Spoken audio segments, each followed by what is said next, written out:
And we are live. Welcome to the Political Orphans. My name is Nico, and I am your in-house conservative. To my left is Rob Ambrose, our token lefty, and together we review what's trending in the news.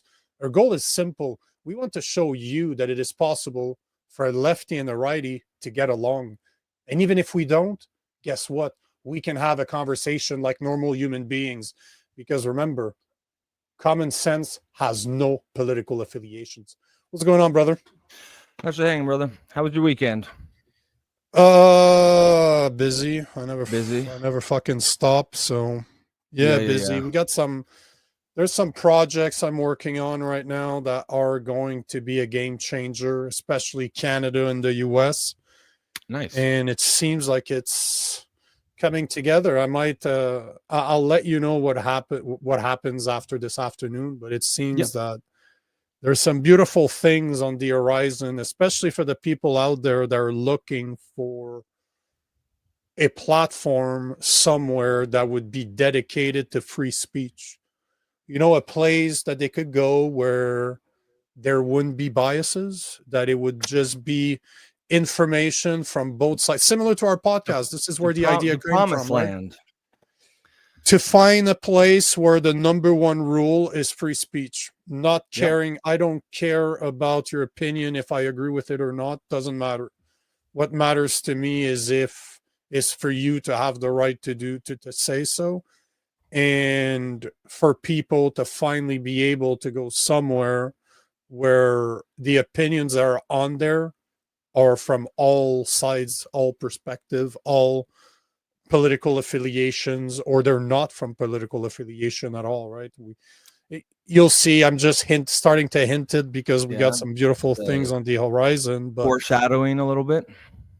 Yeah, because man, you know that the show that we do, you and I, was kind of an inspiration for this, right? We want to be able to have a platform. We want to be able to have two people with different, maybe different policies, different ideas, different views on how our governments or the world should work. Yet we realize quite often, more often than not, that we're pretty aligned, although we might have different ways of achieving that goal, but our ideology is not that much different. And I'd like to bring that to people where they don't even need to follow to watch my stuff. They can watch other people's stuff and kind of make their own idea. It's just one place to have information that is not biased based on political affiliations. Yeah, well, I mean, that's the dream. What's going on, Jason? Jason, what's happening, brother? And now we're just waiting for Prairie to make her appearance. You know, while we're waiting, let me ask you the question of the day. Yeah, let's talk about that. And you're going to have to answer it first, right? But the question of the day is, do you think that Trump should revoke these last-minute pardons if he can find a way to do so? However, if it's the Autopen, do you think, you know what, we could keep it even shorter as a question, or as a second question. Do you think that presidents should be able to give pardons on the day they're leaving office? Like, do you think that should be acceptable? I mean, technically, if they're president, you know, they have that power. I like the question, do you think presidents should be able to revoke pardons? It'll be interesting to see how Trump kind of finagles this, because I don't think, I mean, we'll get into it, but I don't think it's gonna fly. The Autopen thing, it's worth a shot. It'll be. He's such an ass. He's such an ass. I got a video about it. Did you see the video of him talking about it? No, I haven't seen it. You're welcome. I got a great video, and I'm like, you're such an ass. I mean, that's what his fans like. I do think you're going down a slippery slope, though, because that means that the next president can just undo your pardons, and J6 guys might be whatever. But it's interesting. I mean, one thing that's just really interesting, wherever you stand, about so far the Trump administration is there's so many going to be test cases that are going to go through the courts. You know, we talked about Mahmoud Khalil, this one here. It's going to give us a lot of answers for questions I think we didn't even know we had. But I mean, however you stand on that, I think it's if you're a political watcher, a cultural watcher like we are, it's exciting times for sure. There's the possibility of a lot of precedents. That is 100%. Exactly. I couldn't agree with you more. I'm very, very curious about this. So, guys, the question to you: do you think that Trump should be able to revoke because technically it's not just revoke pardons as a whole? From the way I understand it, is really the one that he did on the last day when he was getting inaugurated, like a few hours before the inauguration.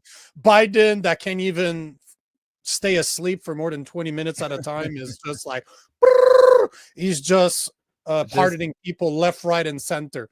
So just a pardon machine. You think that exactly? So it's a slippery slope. You're absolutely right. Before we get to the video, we'll take Jason's comments because he's kind of a smart ass, and I normally like his comments. So the real question is, what is happening in the world that they don't want you talking about? This is a headline. Yeah, that's a good freaking point. Yeah, that is a very good point. Yeah, no, that is a good point. Maybe Yemen, but as much as I don't want to talk about Yemen, because again, it's foreign policy, and I don't even think we should be involved in this shit, but they were attacking U.S. Navy, so I understand why they're in there. I just couldn't fucking care less. I follow, I know what's happening, and it's one of those things. Is it a necessary evil? Maybe. Yeah. I don't know. Yeah. I think making a good point, but Jason's making a good point. For him to say that Sunday night and just one of his rant posts, like blah, blah, blah, blah. Every second word is in capital letter. Blah, blah, blah, blah. What's going on in the world that we need to be focusing on this instead of the important stuff? That's a good point, Jason. Well, I hope you have your tinfoil hat on, because that's some conspiracy there. I follow a guy followed him for years, just a smart guy, has takes on just about everything. Ben Hunt, his name is, but he's got this thing with media literacy, is always ask yourself, why now?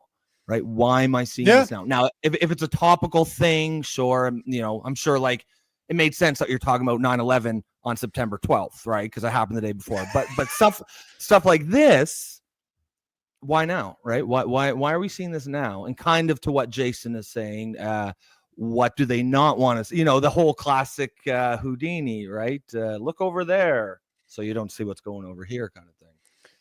Governments do that, huh? I didn't realize they did. And Prairie, there she Prairie. is. Today. Yeah, what's going on, Prairie? We actually were wondering where you were, so yeah, we were waiting for you.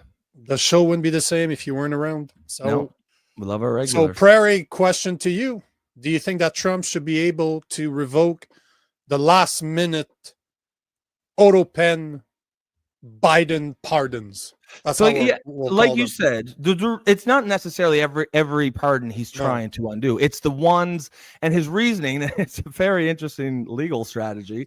The reason he's got, because I think we were laughing about it maybe last week or something, that Joe Biden is so feeble that he just has a rubber stamp with his signature and he just stamps that. Turns out it might be true. Yeah. Well, that's the argument. Is how do we know this really came from the president if it was just a stamp? Not sure it'll be successful, but interesting strategy for sure. And Prairie is saying absolutely. So there you have it. Now I got a video. So let's play a video, because I found this video. It's, of course, was it the left? Was it the right? I don't remember who actually speaks about who. See, I look at so many different media outlet. I don't even remember where they're from. So let's play this video, because there is a part where Trump's actually speaking, so it makes it just fucking funnier. But hey, there you go. Here's the video. President Trump doubling down over the weekend on his claim that his predecessor, Joe Biden, used an auto pen to add his signature to crucial documents. Mills Hayes is here with us this morning. So, Mills, describe this to us. What exactly is an Autopen? And is there any evidence that President Biden was heavily relying on one, like President Trump claims? Well, good morning, Marky. Happy to be back here. An Autopen is a device that replicates someone's signature. It's something that I actually like that they're taking the time to explain what an Autopen is. So tell us what an Autopen. I was just thinking, like, just Trump has the media in the palm of his hand. He says whatever ridiculous nonsense he wants, and they go off scurrying, chasing after it. They're like taking it super seriously. Describe. We have an expert on Autopens here. It's hilarious. You know, let's go back to what Jason was saying. You know what it might be? Trump just invested billions in Autopen makers.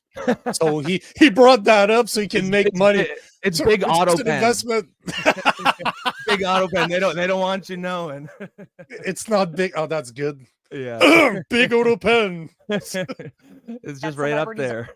Oh, of course. Maybe that's it, Jason. Maybe they're too powerful, man. We got to break up the Autopen monopoly.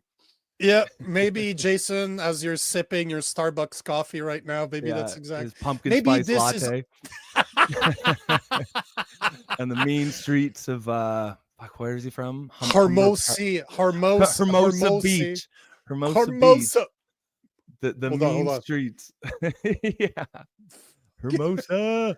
It's often used to sign autographs for fans, and it provides an identical signature every single time, like almost a stamp. It's common knowledge that presidents use the device too. Harry Truman, believed to be the first U.S. president to do so almost 100 years ago. But the White House doesn't exactly broadcast that they're doing it for obvious reasons. The issue here, according to President Trump, is how much his predecessor was allegedly relying on it. And overnight. And you see, that actually is a good point. Like, how much was he reliant on it? It's just the one step. Was he even the one using it? So that's the big question. I don't think anyone begrudges a president some time-saving device. The question is I think why it's important here is because it fits very neatly in with the narrative of how competent mentally was Joe Biden, and at what point, like, you know, there's no doubt by the end of it, he was not intellectually competent to be president. That's just a fact. No. The question is, when did that start? Did that start his whole presidency? Was that 2 years ago? Was that a year ago? And then, who's making these decisions? And that's where I think it's relevant. I agree. But don't forget, Truman used it, so it's okay. Yeah, almost 100 years ago. But I like how they're talking about superstars, and they're just they're just okay. Hold on there. Like, Donald Trump is not going through thousands and thousands. Like, presidents are not signing 20,000. Like, we're not talking about an autograph here. Like, we're talking about something that's stuck to a piece of legislation that's fucking it's like pretty important. It's pretty important. Like, but it is true though. You know what? I didn't think about that when I first watched it. It is true that Biden signed those pardons like he was signing autographs for his fans. Which is essentially what he was doing, right? But yeah, like, it's one of those things where if the president is clearly mentally competent and there aren't any issues, like, let's just take an example that's not Trump or Biden. Let's just say Obama or George W. Bush. If they're using that to save time, I don't think it's an issue whatsoever. But if there's already a narrative of, is this guy even in charge anymore? That's when it becomes a little relevant. The president upping the ante, posting that the pardons signed by President Biden are, quote, hereby declared void, vacant, and of no further force or effect because of the fact that they were done by Autopen. In other words, Joe Biden didn't. Truth should have an option. You know, there's certain news outlet that you, instead of reading the article, you can just click on the voice and it will read it for you. Truth should have that for Trump. They should have an AI Trump in Trump's voice. His post. Oh yeah, in Trump's voice. Because I can't read this. I cannot read this in a normal. No, I cannot say the pardons that Sleepy Joe Biden gave to the unselected committee. I can't read it like that. No, all I could see is this and just declared void, vacant. And so I'm revoking this pardon. It's an incredible revoke. You've never seen unbelievable revoking. It's the best revokes. It's going to be the best revokes in the world. Yeah, they've never seen anything like it. Not sign them. He continues those on the Unselect Committee, referring to the House committee that investigated January 6th, should, quote, fully understand that they are subject to investigation at the highest level. The fact is that they were probably responsible for the documents that were signed on their behalf without their knowledge or consent. This claim originated from the Heritage Foundation's oversight project. They highlighted signatures from pardons that the president signed, including those for Anthony Fauci, Mark Milley, and the January 6th committee. They allege that the signatures are identical, suggesting the use of an Autopen. They contrasted those signatures with the one announcing Biden's withdrawal from the 2024 presidential race, which they say is noticeably different. The president suggested on Truth Social, quote, the person who was the real president during the Biden years was the person who controlled the Autopen. Here's I like how that organization that's questioning it, when he decided not to be president anymore, that was real. That one was real. But all the rest, yes, of course. Yeah, but that one was real. When it suits the narrative, it's real. But when it doesn't, here's stuck in the middle. Was that Trump or Mr. Burns? Yeah, I got to work it. Is he saying Boo or Boo Earns? I've actually got a better Mr. Burns. I should probably work on my Trump. Jason's got a good Trump. But that's why I can't do it. Like I'm terrible at imitating people. I can barely sound like me. So what President Trump first said about the claim. This is hilarious that they're going this deep into the forensics. No, hold on. This is probably the best part. You're like, it's so easy to not like Trump, right? Even if you like him, it's easy to not like him, right? Crooked Joe Biden got us into a real mess with Russia and everything else he did, frankly, but he didn't know about it. And he, generally speaking, signed it with Autopen. So how would he know? That Autopen is a big deal. 99% of the time I say do it, but they come up and I sign it. But you don't use Autopen. It's, number one, it's disrespectful to the office. Marky, so far, no response from President Biden or anyone who worked in the Biden White House. But again, this is something that presidents do use and have used for decades. President George W. Bush's Justice Department actually made a legal argument that an Autopen signature is just as valid as the president's handwritten signature when it comes to signing bills. Marky? Fascinating. A lot more to come. So I just think it's... nothing's gonna happen out of nothing's this. Gonna happen. Like this is just Jason's making a good point, right? What are they trying to hide right now? The only thing, though, when I saw that, when you sent me this morning, like when you sent me the post, I'm like, the only thing that I could hope is that he does overturn one pardon. There's just one that I really I know care who you're gonna say, Dr. Fauci. And because imagine this, man, you have the leader, the health minister or the health secretary is RFK. Imagine RFK being allowed to team up with Pam Bundy and go after him for what he did during the events that we all know between 2021 and 2024. Can you imagine? This is the only thing that matters to me is, man, can you imagine being able to enable RFK to go after Fauci using Pam Bundy to actually do so? Because legally he can't, but he would be able to put a committee together and actually ask him the hard questions without allowing him to just fucking be a politician. He would have to answer the questions, and then you could use Pam Bundy's power to go after him with serious consequences like treason and crimes against humanity. Because, man, even in Canada, the policies that he's put in place when he was responsible for the CDC/the HHS there had an impact on us. We followed what that guy said, right? Nobody can argue that what he did had consequences. You can argue they were good, they were bad, he was in the right, he was in the wrong, but I would love to have a committee grill him for real without the protection of a pardon. Yeah, of course. Now, like, you know, we've obviously kind of been laughing and joking about this topic so far, but that's an important point to discuss, because I think that one pardon is so consequential. It almost makes you wonder if all the other ones are just a cover for this one, right? 10 just years. Yeah, and don't forget that it went back 10 years, like 6 years prior to really what he's done. So again, like Jason would say, what the fuck are they hiding with a 10-year pardon? Like, what the fuck's that about? Well, yeah. And like, again, I'm not as sort of well versed in the Fauci stuff as you probably are, but I did look into that book that we've talked about. I think it was Jason that recommended it. The real Dr. Fauci. The real Dr. Fauci, written by RFK Jr. And the one thing that Jason was saying that kind of perked my ears up was the stuff he's saying in this book is so defamatory that if it is not true, there's no way Fauci could allow that to not sue for defamation. Of course, he hasn't, and we know that that's a fact.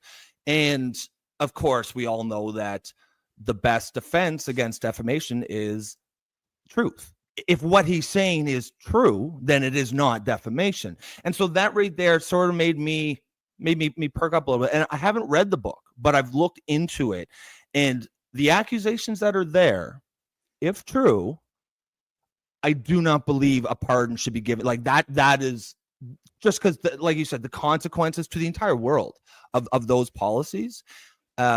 I'm not saying necessarily charge the guy like you are. I'm saying a real investigation probably needs to happen. And if warranted, then there should be charges just because of the incredible effect that has had, an incredible, not necessarily in a good way, just such a massive effect that those policies that he put in affected the entire world. And so again, I'm not quite in the pitchforks and fires like burn them. I know you are, but I am like, okay, I do want to get to the bottom of this, and I do not think if what RFK is saying in that book is true, that he should be covered by any type of pardon, because that is that just the effect that has had on the entire world. You said treason. Yeah, I don't know, maybe, but crimes against humanity, that sounds like something that could stick. Again, if what's in that book is true, and I'd like to see that played out somewhere. But the fact that even somebody like you would is like even to investigate exactly my point. So although I sit completely on the other side of the spectrum, as in that dude should be, I can't even say on this podcast right now without getting in trouble what I really think of this guy, but all to say that I'm completely on the other side. But if there's somebody like you that really doesn't know much about him, but understands that he was so influential, like nobody can disagree, nobody can debate the fact that guy was one of the most powerful faces during the U.S. led the response from the entire 100%. Right? So it isn't just an American thing. Nope. Let's see if if Jason's gonna get us in trouble. Jason, I have a hard time believing that Joe Biden saw the Cash for Kids convicted judge case and said, "Yeah, that's my guy signing this." Yeah, that's an insane one. If you're not familiar with that, that's that sleazy shithead judge who was taking money from a for-profit boys' home, like basically a juvenile detention center, in order for provide them with bodies, right? So whatever these young kids, 14, 15, 16, were coming up in front of him, some of them is for skipping school. He's like, yeah, go there for 6 months, go there for a year. Lives are destroyed. Some of them killed themselves. And this is the worst of the worst. This guy should have got the death penalty, to be honest. And to pardon that's a good point from Jason. That just gives a bit of validity. So if he was able to, did he really sign the rest? Exactly. Because, in a court of law, all you need to do is to show that there's potentially something that happened. It's to cause doubt, right? It's really to put that doubt in front of the judge and in front of the jury. Normally, where is there doubt? That's a good point what Jason is making. I don't believe Joe Biden is evil. I don't think he's an evil person. I think he's just mentally incompetent. He just should not have been president. I think if he had his full faculties and that pardon came in front of him, I don't know that I'd be surprised if he signed it. What is the benefit? There is no benefit unless someone, unless he's taking money or something. I don't think I have not the same views as you. I think he's You think he's actually evil? I think he likes to sniff. Yeah. Without going into further detail, I think that's pretty clear to people. Oh, okay. I know what you're talking about. So that's the thing. I think that he really, really likes to sniff. There's videos, evidence of it. Don't look good. I do not believe he's a good man. He's a sniffer, and it's not drugs. It's not a drug problem. No, that's his son. Yeah. He sniffs. He sniffs different things. Talking about fucking fentanyl, like fucking half of it's up Hunter's nose, for fuck's sakes. And the rest is in his pockets. Yeah, absolutely. Yes, he should be locked up. He should be locked up under the jail. Yeah. Oh, wow. I'm gonna play the devil's advocate voice of reason and say if he so you're gonna play Fauci? Yeah, basically. Ooh, hi-oh. Yeah. Did you get no? You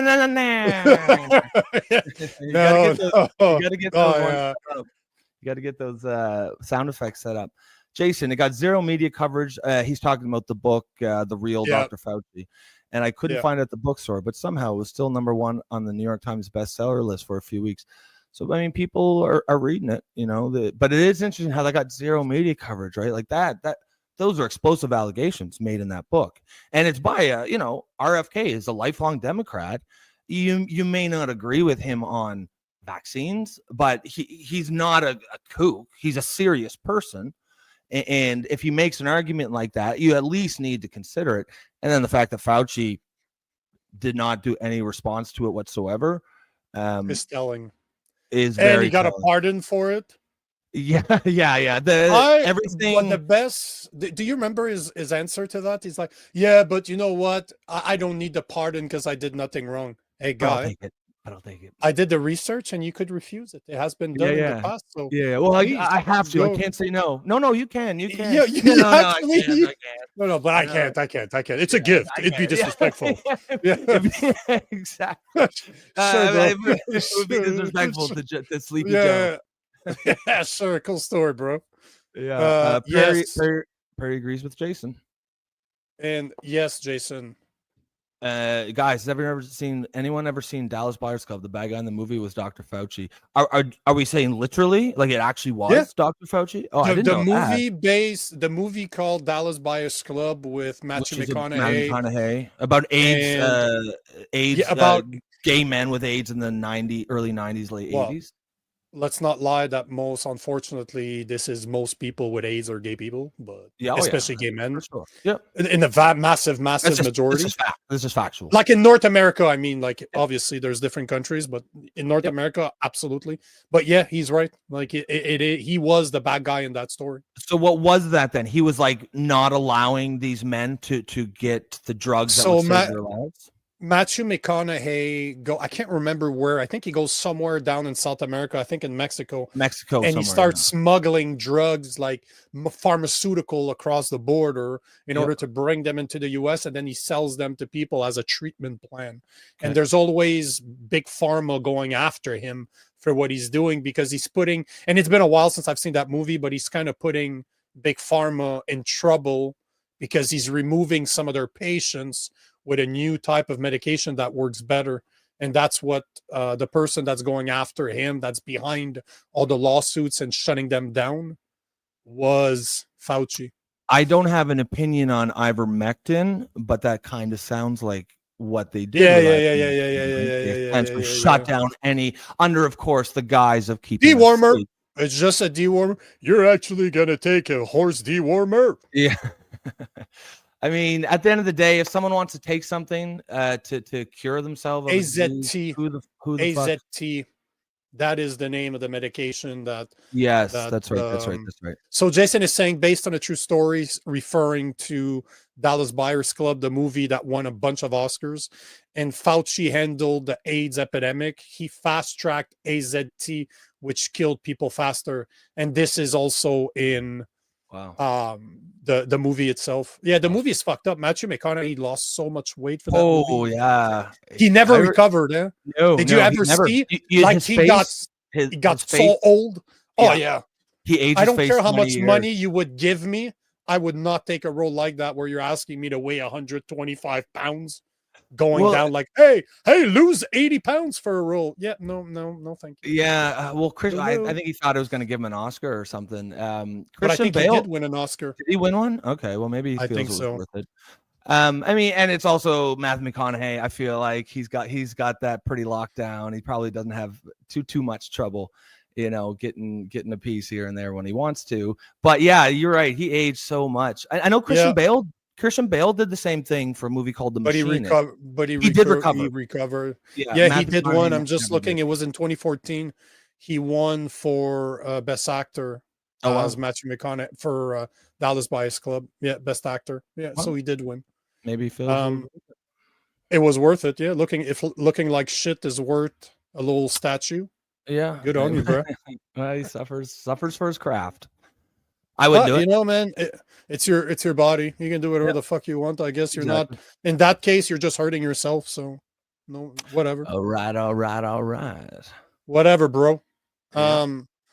Now this is something I'm so happy Jason is in the audience and watching this. I have a video for him. Is he just gonna be fuming? No, but he kind of it's the Machinist, Jason, by the way. Jason saying that Bell did play Rescue Dawn, but he was even skinnier in the Machinist. Like you have him parties, is just like showing his back. He's like Gollum.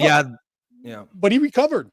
Because he went on to do the Batmans after Batman, where he added a bunch of weight. Yeah, he actually looked good in the Batman. Like those movies they're my favorite. The trilogy, especially the two first one. Yeah, the first one and the second and the Joker. Oh, with Nolan as the director / special effect everywhere guy. Yeah, those were good. Like the Joker is so cool. For me, it was Heath Ledger's Joker is one. Then I'd probably go to it was the one with where Michael Keaton was Batman and it had Danny DeVito as Penguin and Michelle Pfeiffer as Catwoman. That was my number 2. And then the third would be Michael Keaton. I don't know why I'm a fan too. I don't know his politics. I don't know what he stands for because I don't think he talks about it. Yeah, he's probably a massive liberal, but it's just. I feel like if you're a Hollywood celeb and we don't know your politics, you're probably conservative. I agree. You know? Or you just know that it's hurting your brand and it doesn't exactly. You know, you can't talk. You're about smart enough to know get away, just stay away from it. Yep. But I do like that. But the reason I'm bringing up Jason outside that he's sending a bunch of comments is that Mark Rubio yesterday. Did you see what he said about Mahmoud Khalil? Because just to put it into perspective, did you see it? Because he's Secretary of State, right? So he has a very fucking important title, important job. And yesterday he just fucking ripped into a reporter / journalist. Okay. I'm air quoting this because they ain't fucking reporters / journalists. But man, he rips. I didn't see it, 3-minute but I saw a headline. It was like Rubio destroyed. You know how that reporter. It is no. By the end, because a lot of times, it is like they say it and it's not. But he raw dogged her like no lube, nothing. Like, it was raw. She felt it. She might be pregnant right now. Actually, she might be pregnant with little Rubio. Let's check the video. And Jason, that one's for you. I hope. Move your Starbucks coffee away from your hands. Just move the cup away and listen to this. That's for you, Jason.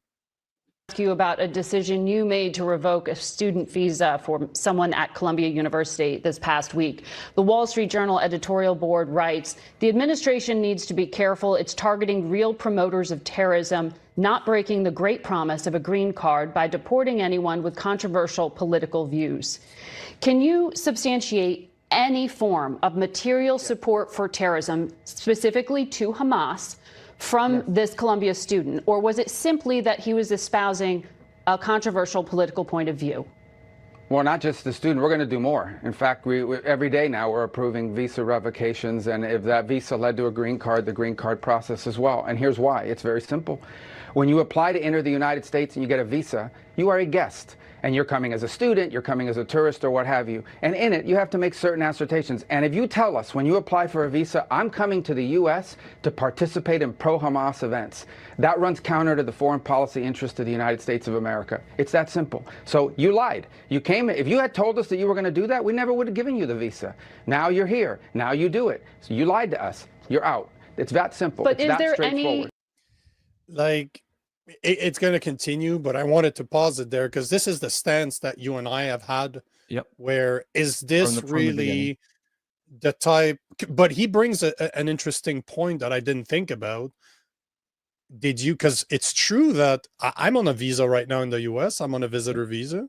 And it's true that I need to promise not to commit crimes and all that type of stuff, that I'm going to be a good guest in the US. Sure. But he makes a good point, right? If you have I'm not sure how legal that is, but he makes an interesting point saying that if you came here on a student visa and you obtained a green card. So I think that's what he's saying about Khalil, which I couldn't find that. All I can find is he's at a green card, but he probably would know a lot better than I do. Yeah. But to say that if you came here on false pretenses, we can kick you out. I personally cannot agree with that. Actually, I agree. I cannot disagree with that. I agree with that 100%. If you came, and I don't care that it's the US and I don't care that it's Canada. If you come on a visa, doesn't matter that's a visitor visa or it's a student visa, and you say that you won't do certain things, that you will respect the law, and some of your actions lead to people breaking the law. Well, yeah, and what he's doesn't look good. What he's talking about there is, and you would probably know, but when you're filling out the green card, like you have to make certain assertions, right? I will not engage in criminal behavior. But what the specific one Rubio's talking about there is, he says, I will not engage in anything that is counter to the foreign policy interests of the United States. And if you are, supporting Hamas, that is directly counter to the foreign policy. Now, if you want to get to me, that's where the debate really lies. Was his activities actually supporting Hamas, or was it just Palestinian people? Because those are two different things. But I think, on Thursday we went through, point by point. And to me, it's pretty clear that his activities cross that line. I'm going to, like I said, the first time we spoke about this almost 2 weeks ago, I said that every time there's an update, I will bring it up so that we can add to what's going on. And I found that video to be very common sense.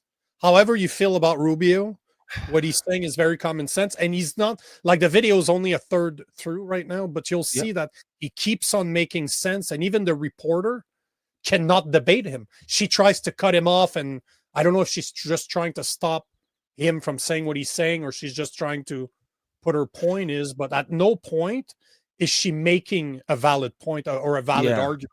He keeps on just like blah, blah, blah, blah. He's just fucking ding, ding, ding, ding. At the end, they should have had like a ding, ding, ding, like knockout. Yeah. Just like we're done.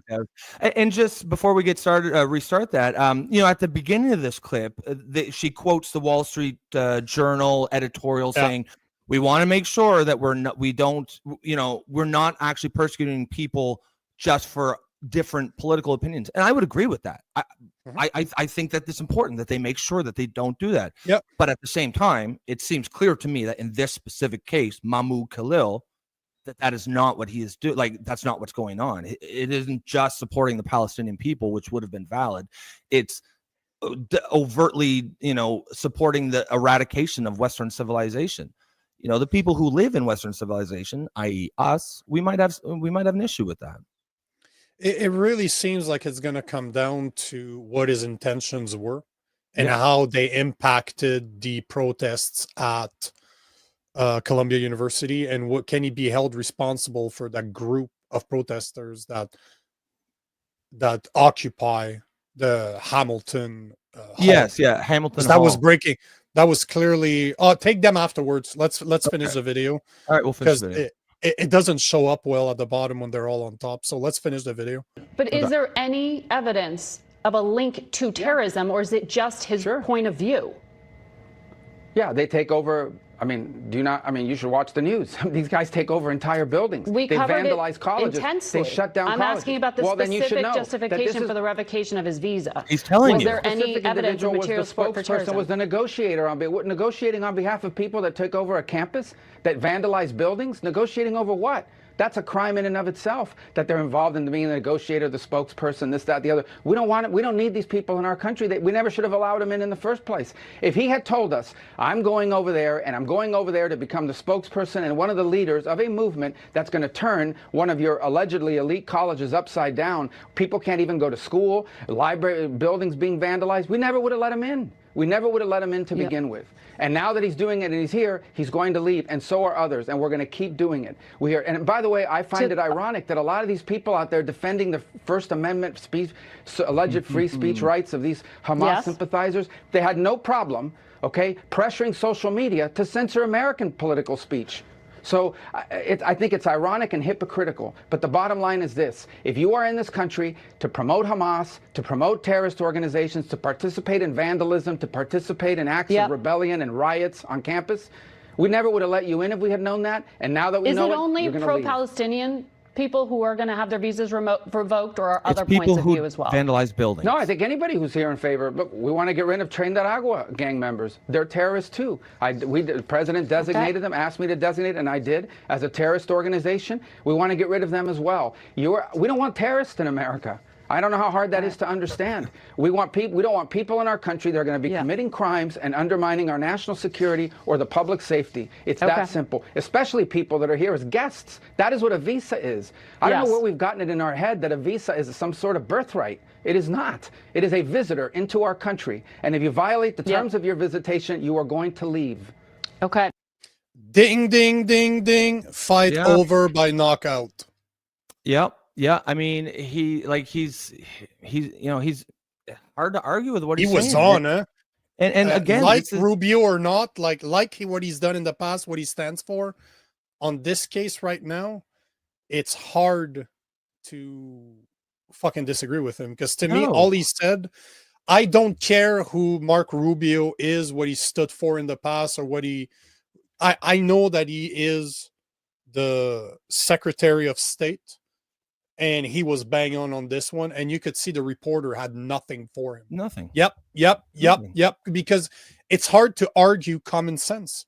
Because I totally agree with him. If you're going to come to my country with ill intentions, why would we let you in? And especially if he lies, because it's true. If I start doing, as a visitor to the US, I start doing stuff like that in my actions, we're not talking just being part of a quiet protest here. We're talking being the face, and they keep on repeating that, right? He was the main negotiator for a group of people that ended up breaking and entering into the Hamilton Hall. This is the thing. They have a very solid case for crimes were committed. That was an occupation of a building, and they didn't do it legally. They actually broke in. We saw the videos, hammer. They're breaking into, and they occupied it. That's, as we pointed out last week, it's a military term, right?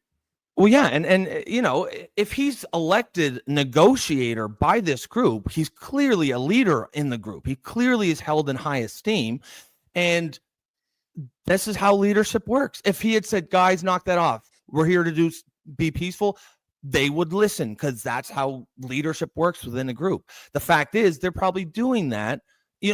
We can make some pretty obvious inferences. If you're a leader in a group, and then the group goes on to commit crimes, you can be held responsible. It's just that simple. Donald Trump certainly was. You've brought that up several times. So if you think it was valid that he was impeached for January 6th, he wasn't out there in the Capitol. He wasn't destroying stuff. So even whether Khalil directly was out there destroying stuff is irrelevant. He clearly is a leader. He's a spokesman for this group who did those things. And I know, a lot of people are going to get caught up in the legal terms and there was this and that, but it's really not a legal argument. It's just a common sense argument. Do you want people to come into your country to cause problems or not? That's it. I couldn't agree with you more, because this is what we've been saying for 2 weeks now. Yeah. At the end of the day, is this the type of people that you want in your country? Plain and simple. Well, you don't have to. You can debate the legal argument all you want. Is this the type of people that you want? Because at the end of the day, it's not only the type of people. Do you want liars in your countries? Like, even if, let's say that guy was not supporting pro-Hamas, right? Is this the type? He lied. Because I know for a fact, I've signed many visitor visas to the US that I needed to go through custom, agree to what they tell me. And you know what? There's certain specification that you need. There's certain rules you need to enforce. They need to enforce. I need to respect. Because as Rubio said, I'm a fucking guest in the country of the United States. I am not here. It's not a birthright for me to be here. This is, I'm lucky that they allow me in. This is, I am not, it's not, birthright is such a great word that he used. This is not something that I deserve. They gave it to me and I take it seriously. I am a guest in the US. Exactly. And honestly, I really think the best analogy to think about immigration issues is your own home. It is just basic courtesy that you would extend to someone and how you would behave in someone's home. You know, if someone invites you into their home, anyone who's not a total retard understands that this is a courtesy that they're extending to you. And they're honoring you by allowing you into their space. And with that go certain responsibilities and expectations of behavior. I can walk around, barefoot, buck naked, scratching my balls in my living room of my own house. That's no problem at all. But I'm not going to do that in someone else's house if they've given me the honor of extending an invite into it. So, I mean, and that kind of goes to, like, if you were a citizen, then all this is moot. Like, he's allowed to say whatever he wants, but he is not. He is a guest, and it's really that simple. If I'm an American, do I want these kind of people in my country? And if the answer is no, which I believe it is, then who cares about what legal loopholes there might be? Just go to Jason's comment here, which is kind of what I'm talking about. So Jason says, it's fruit from the poisonous tree. If your given starts with a lie, it doesn't mean shit. Besides, there was no evidence linking him speaking out against USA. Rubio was a cuck for Israel. And sure, fruit from the poisonous tree, that's a legal concept. And it's like the idea of a drug dealer who gets caught, but the cop didn't enter the premises correctly, and he gets thrown out because of a legal loophole. The fact is, he's still a drug dealer and he still had those drugs. So yeah, he was able to get away with it there. But do we want this to get away on a legal loophole? It's not really about the legal case. It's about, do you want this guy in your country or not? Is this, again, we can argue, I will, as much as I might like or dislike Rubio, what he said was common sense. Yeah. Love him, hate him, common sense. 100%. And we've been speaking about this so much over the past 2 weeks. It is just about common sense once again. Is this the type of people that you want in your country? Because remember when Jason was here, forget the website that he's supposedly a part of the leadership that wants to exterminate the West. Remove that part. Okay. He was the face, the main negotiator for a group that ended up breaking and entering the Hamilton Hall. He was the main negotiator for the law, and he is not an American citizen. He's on a green card. Those are the facts. Mm-hmm. How can you argue this? This alone, I don't even care about the pro-Hamas stuff, even though that I believe that he was. Yep. For sake of argument, let's remove that. Nobody can deny that guy was the face of that negotiation, and the group that he supported, that he negotiated for, ended up committing a crime or multiple crimes. Mm-hmm. Should he be held responsible?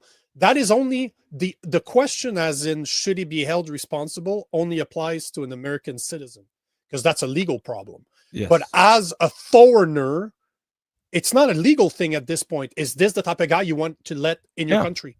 That's it, plain and simple. He's not a citizen. It's not about punishing the guy. It's about do whatever the fuck you want, just not here, right? You don't got to go home, but you got to get the fuck out of here.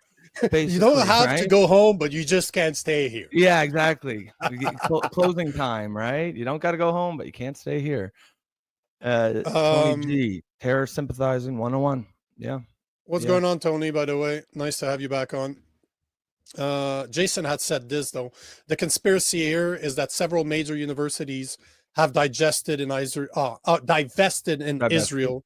And anyone who knows how to work open secrets know that that's what I actually am here. not sure what he's talking about. Jason, do you know what he's talking about here, or like what? Jason, do you want to just kind of dig into that a little bit? You know what? I will not assume to know what he's talking about, although I think I do. I'll let him explain it for himself. Yep. He'll in a second. Go ahead. Jason says, "LOL. We know what Rubio stands for. The biggest xenophobe and war hawk of them all. Where's the actual evidence that Khalil spearheaded this? I mean, yeah. I mean, Rubio. Sure, he's a huge war hawk. I mean, yeah, that's factual. The evidence that Khalil. I mean, now we're talking these legal arguments again.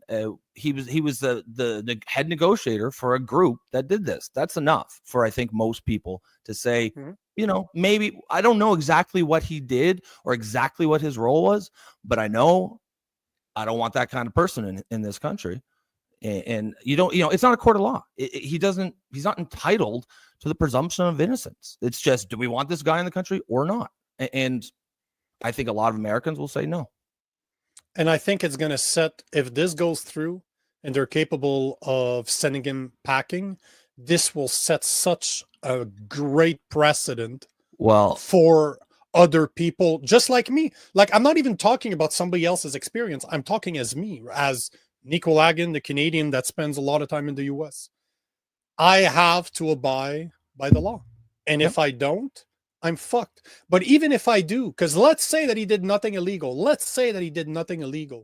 He still was, for the sake of argument, he didn't do anything illegal.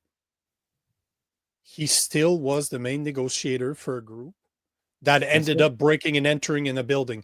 Nobody can argue this. No. Nobody can argue this. So is that the type of person you want in your country or not?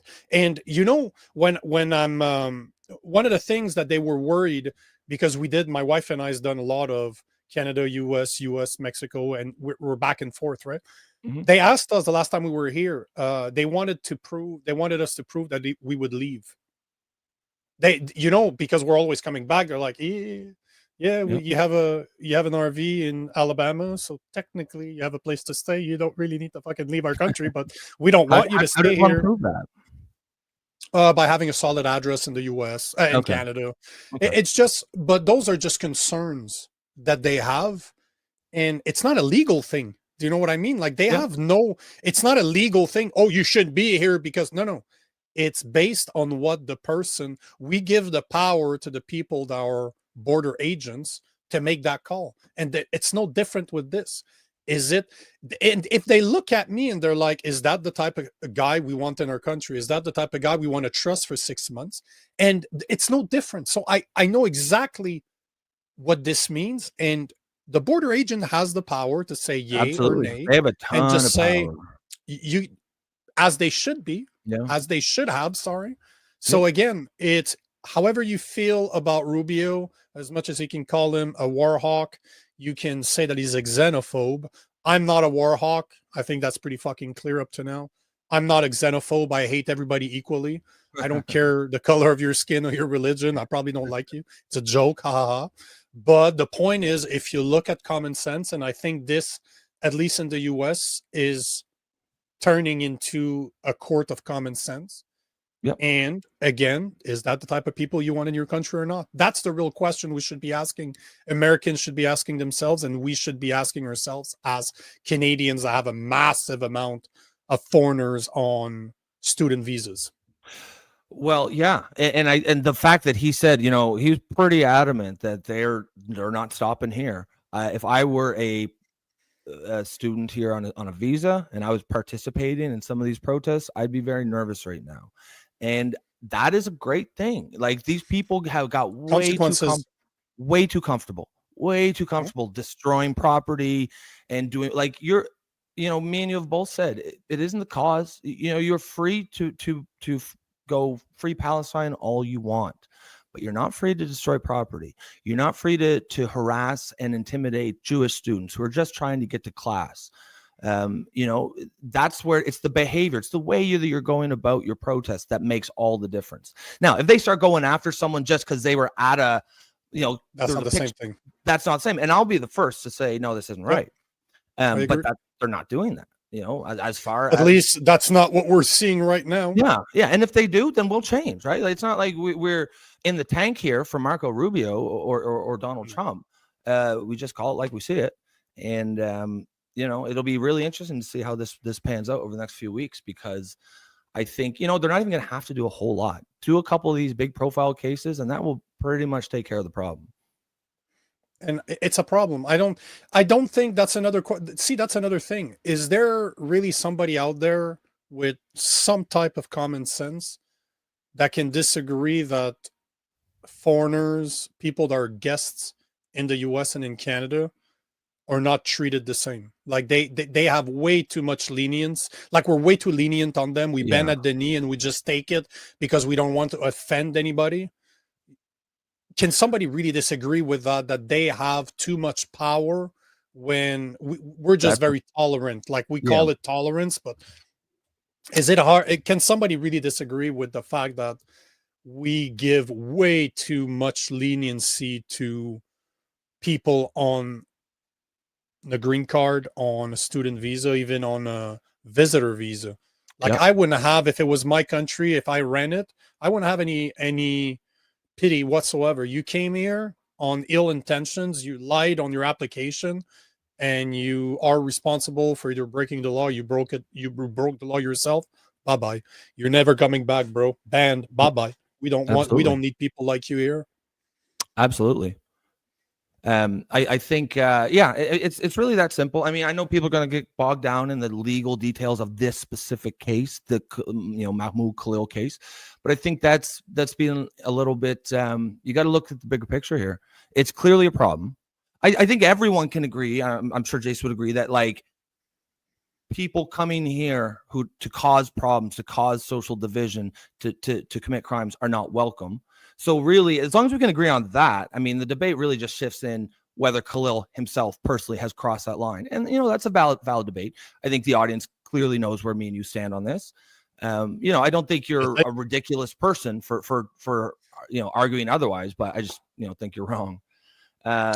See, this is what the part with Jason that I don't think we understand each other, because Jason is saying that Open Secrets, which is a platform, a website that I've used many times to show political contribution, who's the logos they should have on their NASCAR outfit, showing us who actually pays for them. But basically, Open Secrets is a site that shows who the big donor are for political campaigns or political campaigns. AIPAC, the American Israeli Political Action Committee, controls 60% of money for these people. And he continues saying, in fact, AIPAC has handlers, political babysitters that make sure that their recipients are doing the right thing. Now, this is where you and I are not on the same page at all, Jason. You're attacking the person. You're attacking Rubio, saying that he works for Israel. What I'm telling you is I don't give a fuck who he works for. What he's saying is common sense. He's right on this issue. That's the point. Like, I always keep in mind that there's no such thing as great men, just great ideas. We're all flawed. We all have biases. I have biases. I guarantee you Rob has biases. I guarantee you, Jason, have biases. But if you remove the bias, remove the individual, fuck Mark Rubio in this situation, remove him. If this message was said by somebody that you like, would you agree with it or not? Because at the end of the day, that's the truth. I don't need to like someone to listen to him and say, you know what? He's absolutely right. Then the next day I could come back and say, today that dude is full of shit and here's why. But on that note, he's been saying the same fucking thing you and I have been saying, and I can't disagree with anything he said on that fucking interview. I think I think basically what you said just kind of nailed it. And I'm pretty sure what Jason, I think I understand what his point is now. He's saying that essentially AIPAC is funding a lot of these people, but also the universities themselves, and they are putting pressure on State Department and the universities to crack down on pro-Palestinian protesters. And I don't think that's necessary, but let's say it is, for the sake of argument, then those protesters should be very, very careful to do things the right way, to not give them an excuse. And if you're going in there and smashing windows and like, then you brought it on yourself, right? Like if you can't claim it's a witch hunt if you're actually a witch, if you're actually doing, if they were just peaceful protesting, and then that would be a completely different thing, but that's not at all what happened. And we did not see, we said this last week, but I did not see violent pro-Israel. I haven't protests but if anywhere. But if they did, I would be the first one to say that it's worked. Get the fuck out. 100%. I would be. I don't give a fuck about what your original, where you're from, and your original intentions were at one point. What did you do? What were your actions? What did you do? I don't really care what you stood for. Did you do something illegal? Did you do something that goes against what the country believes in? Yes, you're a foreigner. You're a guest. Bye-bye. Yeah, no, I mean, I agree. It's not about the issue. It's how you're doing it. Now, let me ask you this. Actually, we'll take this question here. I'm stuck in the middle. Thought experiment. What would happen if Kyle Rittenhouse went to the town square in Rafah and started shouting out anti-Muslim messages? Well, I think we know what would happen. He wouldn't be around much longer, right? Like, I think he'd have a middle name called Rip. Yeah, Kyle Rip. Yeah. Rest in peace. Yeah, he would be unalived, as the term people like to use. In a second. And, I think that's sort of speaks to the hypocrisy of what's going on too. Like, a lot of these people that are coming here to do these things, if they did the same thing in their own country, they'd be lucky just to get kicked out. More than likely they're going to be 6 feet under. We're too lenient. We're too lenient at the end of the day. Yeah. If you're not going to, we're not going to let people come in and do things to destroy our social fabric and our social cohesion in ways they would never be able to do in their home countries. That's just, why would we allow that? And again, Jason, you're digging in a hole that I'm not even in. Again, Khalil speaks out against Israel. Rubio, who takes money from AIPAC, is prosecuting him. Wonder how we came about this. But you have a point. Again, if he wasn't destroying property. Exactly. And this is the point. You keep on digging in the same hole that I told you that we could put aside. He is responsible for representing protesters that committed a crime. Is that the type of person you want in your country or not? Plain and simple. That's the question. Yeah. Yeah. I mean, it's really that simple. But yes, he should go for it. Yeah, and Jason says, and by the way, if you vandalize, if you commit assault, you should go to jail. We all agree. But there were several stabbings of Palestinian students in NYC and Boston. And if whoever stabbed them should go to jail. I mean, it's as simple as that. No, unless they're a green card holder, they shouldn't go to jail. They should get the fuck out of your country and go back to wherever they come from. You're talking, again, citizen versus green card guest. We're talking about guests here. He is not a citizen. He's a guest. Is that the type of guest that you want in your house? It ain't in mine. I'm not. I would have kicked them out a long time ago. Well, now let me ask you this, Nico, just to shift it slightly to an issue that, you would agree with. So obviously, I know how you feel about January 6th, but if there was a Canadian or anyone on a green card and they were involved in that, do you think that they should or could or would have their green card revoked? They should. Yeah. It doesn't matter to me where you're from. I don't care. I thought you were going to go that route. And I think imagine this. You know what? Imagine this. Let's use me as an example. I am a content creator. That's what I do. I have the power to influence shit online and to cause problems. I could if I wanted to. Mm-hmm. Right now, as we stand, I have more power than Mahmoud Khalil did when he started. Imagine that you start seeing me on camera, on media everywhere saying I'm defending a protest. And then that protest ends up committing a crime. Am I responsible or not? I'm a white guy from Canada. Yep. I think I should be. Yeah. I should be held responsible. Point is, I've come here so many times, and I want to continue coming to the U.S. I'm very grateful that the U.S. allows me and my wife to come here and enjoy your winters instead of freezing my fucking ass in Canada. I'm very fucking grateful about this because I haven't dealt with snow in 3 years and I don't want to deal with snow. But that also stipulates that I need to be respectful of your country. And if I end up committing assault vandalizing something or being responsible for representing people that did, I shouldn't go to jail. I should be kicked out. And you know what? Maybe I should face legal consequences where I'm from in Canada, because I'm hurting the actual visitor visa. And that's another thing we haven't spoken about. You know, when I come to the US as a Canadian visitor, I represent my country. If so many Canadians come over the border and start committing crime or being part of protest that does not align with the country that we're visiting, what's the next step? The country could just ban Canadians and make it very hard, because we are grateful. We are very easily capable of coming to the US because we have the largest border between two countries in the world. So Americans can easily go to Canada. Canadians can easily go to the US. I don't want that to change. I don't want this to change. So, you know what I mean? We still have a responsibility as a Canadian that's in the US right now as a visitor. I have a responsibility to not only respect the laws of the land and be on my best behavior, but I'm also representing Canadian. Not that it says much today, but I'm still representing Canada in the US, and I should hold myself at a higher standard. And I think the J6 example is good because it kind of shows the consistency of our argument. Like even on an issue that you agree with, I would assume, a lot of the concerns that people had on J6. The fact that it was a disruptive political protest, you think even you wouldn't be involved in that even now. So I mean, it just reinforces what we're saying. It isn't the cause that's the issue. It's not what they were what they're advocating for. It is the way that he did it. Let's say that I had a lot of content creators, massive content creators that wanted me to go, invited me to go. I wouldn't. I'm on a visitor visa, and if I'm at a place where something happens, and I'm not saying it would, this could prevent me from ever coming back to the US. So why would I risk it? And he did risk it. That's the thing. I have the foresight to actually think about those things. He did not. Should he get a pass? No, that's not our responsibility to have pity for him. This is always going to be the point, right? Yeah, no, I couldn't agree more. Oh, sorry. Well, hold on. Yeah. P. Gonzalez. Many Canadians come to Florida for the winter, and we love them. Always nice and law-abiding.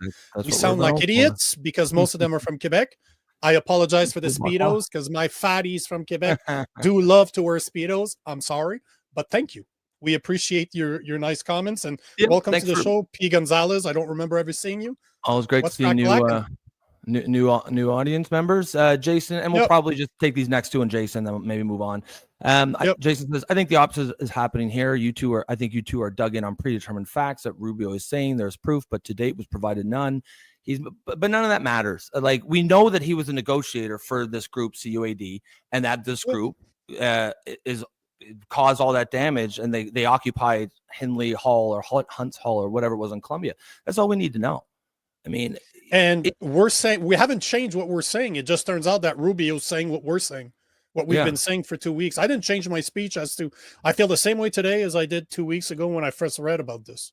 There's no difference to me. It's just now we're hearing the Secretary of State say, yeah, there's going to be consequences, and he's not going to be the last one. He was interviewed in New York Magazine, which is a left-wing publication, where he was introduced by the magazine as the lead negotiator for this group. And it wasn't even about his role there. It was about the protest itself. They just added that as a descriptor. And then, I mean, I'm sure that just the very fact that he engaged in an interview and gave them answers while being introduced, he would have introduced himself as the lead negotiator. That's where they would have got that from. There's no doubt that he's in a leadership position in this group. The only debate is if you think that being a leadership position of a group that causes that kind of damage is valid reason to revoke a green card. I mean, I clearly we both do. I think most people do, but I don't see a witch hunt here. No, to kind of go back to what you were saying earlier. I don't see a witch hunt here. No, it's not. I don't see the government trying to find somebody to blame. That dude put himself in that situation. No matter how you feel about this was not forced on him. He chose to do this, and now he's facing consequences, as I believe he should. So at that point, I don't have any pity for this guy. You know what? Boo fucking who, bro? Boo fucking who? Because I would get kicked out and I couldn't come back either if I did something that the US doesn't agree. However I feel about it is fucking irrelevant. Was I a good guest or not? If I'm not a good guest, why the fuck are you in my, why would the fuck would you want me in your house? Yeah, exactly. I really don't know why the left is sort of digging in so hard on this. He's not at all a sympathetic character. And it's not like he's being imprisoned. He's not, they're just saying you can't stay here anymore. That's it. Like, America has that right to let in who they want and to revoke green cards if they want to. So, I mean, it's not, he can still go back to wherever he's from, Syria or wherever, and do his advocacy there. With the internet, he still has that ability. I'm not quite sure why this is such a dig your heels in moment for the left. we'll take those three last ones and then we'll move forward. So whatever you say after this, Jason, sorry, bro, not sorry. Yeah. And by the way, SCOTUS is going to shoot this down, most likely 9081, because what you say to the media and what you say in court are two different things. Again, I get what you're saying, but I guarantee you that guy's gone. I respect this is gonna be overthrown. Like, there's gonna be, if it comes down to signing an executive order directly from Trump saying fuck you, you're out, just like he did with the Venezuela guy. Did you see that over the weekend? Yeah. The judge is like, you can't send them. Trump is like, fuck you. They're gone already. And this is what's gonna happen right here. That's another example of like, why is the left, like, they're picking the most unsympathetic. Did you see the video of like the Trend Agua or whatever the gang is? Like, these guys, you're just looking at them. These guys, these are hard men. You can tell that these are gang members, right? Tattoos. And the left's like, oh no, but they're civil rights. And it's like, nobody gives a shit. Literally, no one gives a shit about criminals, like the civil rights of criminals. And maybe that's, not nice to say, but it's the reality. It is the backlash that's happening from 20 years of Democrat DNC policies of not holding anybody accountable for anything, unless you're like a white guy praying somewhere. You know what I mean? Like, that's that. And if the left would have done this, if Biden would have done what's happening right now, I would have agreed with him. As much as I dislike the man and disagreed with most of this shit that he's done, I would have agreed with him. So the fact that it's the right or the left that's doing it, irrelevant to me. I don't care. I just like, though, agree that's common sense. Yeah, I respect that Jason's calling a shot, though. He's not wishy-washy. He says it's a SCOTUS 9-0 or 8-1. So we're gonna revisit that for sure. One thing I will give Jason, he's been full of shit from the beginning. He did not flip-flop. He's been wrong from the get-go. He's been wrong from the beginning. And you can respect that, right? He's committed. I respect that, man. He's not a flip-flopper. No. I'll give Jason. He is committed to being wrong. Love you, Jason. Yeah, love you, bud. At least Jason's able to say that my comments about Quebec fatties was pretty funny. Yeah, I thought so. But it's very stereotypical from people from Quebec. Like, you see them, when I don't know for the Americans are following that are watching us right now, but if you go to a resort down south, like somewhere, I'm in Alabama, so down south, you can always tell the Quebecers. You can always recognize the Americans and the Quebecois. Like, there's no. They sound very similar, just in a different language. They're loud. They drink a lot. They're normally not skinny.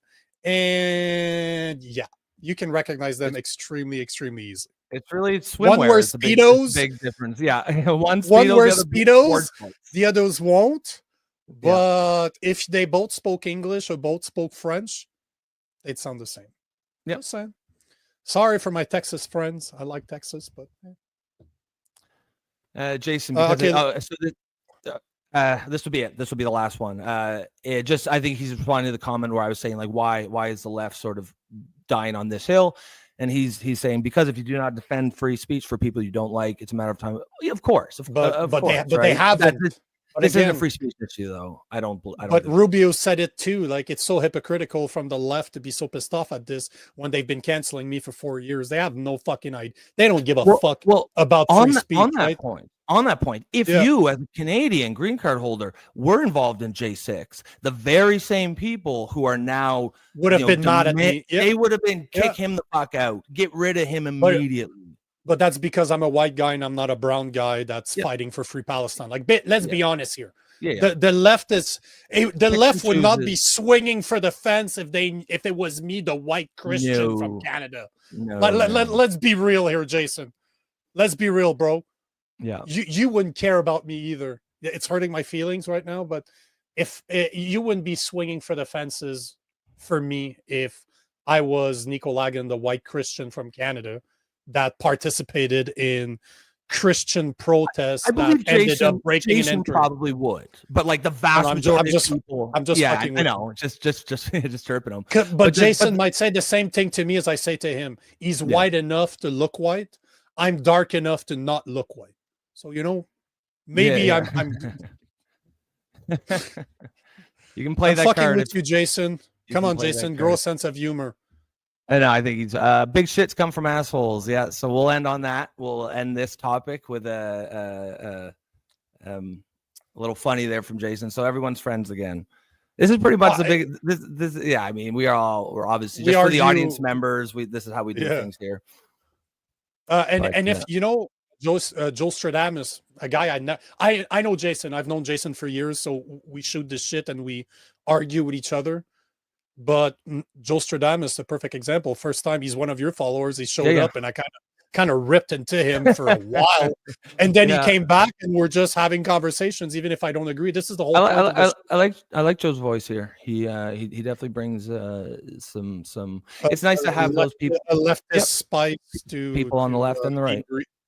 So, but I'll say that this is what we do. If you come here and I don't agree with you, I might rip into you. You can rip into me, right? Yeah. Feel free. As long as it's respectful, bro. Even if you call me name, I still think it's funny because I know I'm an asshole. You don't need to remind me. I'm fully fucking aware I'm an asshole. Prairie knows it. Prairie gets it. Yeah, as long as you don't make it's not gay if you don't make eye contact. That's how it works. Agreed. Yep. Wow, this is becoming a thing. Yeah. This is literally becoming a thing. Don't make eye contact. Even with other guys that I've been on their podcast, I always say this. It's not gay if you don't make eye contact, and it's becoming a thing. Yeah, I'm gonna have to make t-shirts about this. That'll be the show t-shirt. Yeah, agreed. Not gay if you don't make eye contact. Jason says there are not two people on the political spectrum I respect more. I watch you guys every morning, and of course, everything. It's all love here. How do you feel now that he's funneling with your balls too? It's like two-hander right now. It's two-hander. It's an interesting feeling. I've got the weirdest boner right now, to be honest. Bro, I said that on a call last week. I'm like, hey man, this is so exciting that I have half a chubby. And my wife is in the door. She's like, what's a half chubby? Yeah.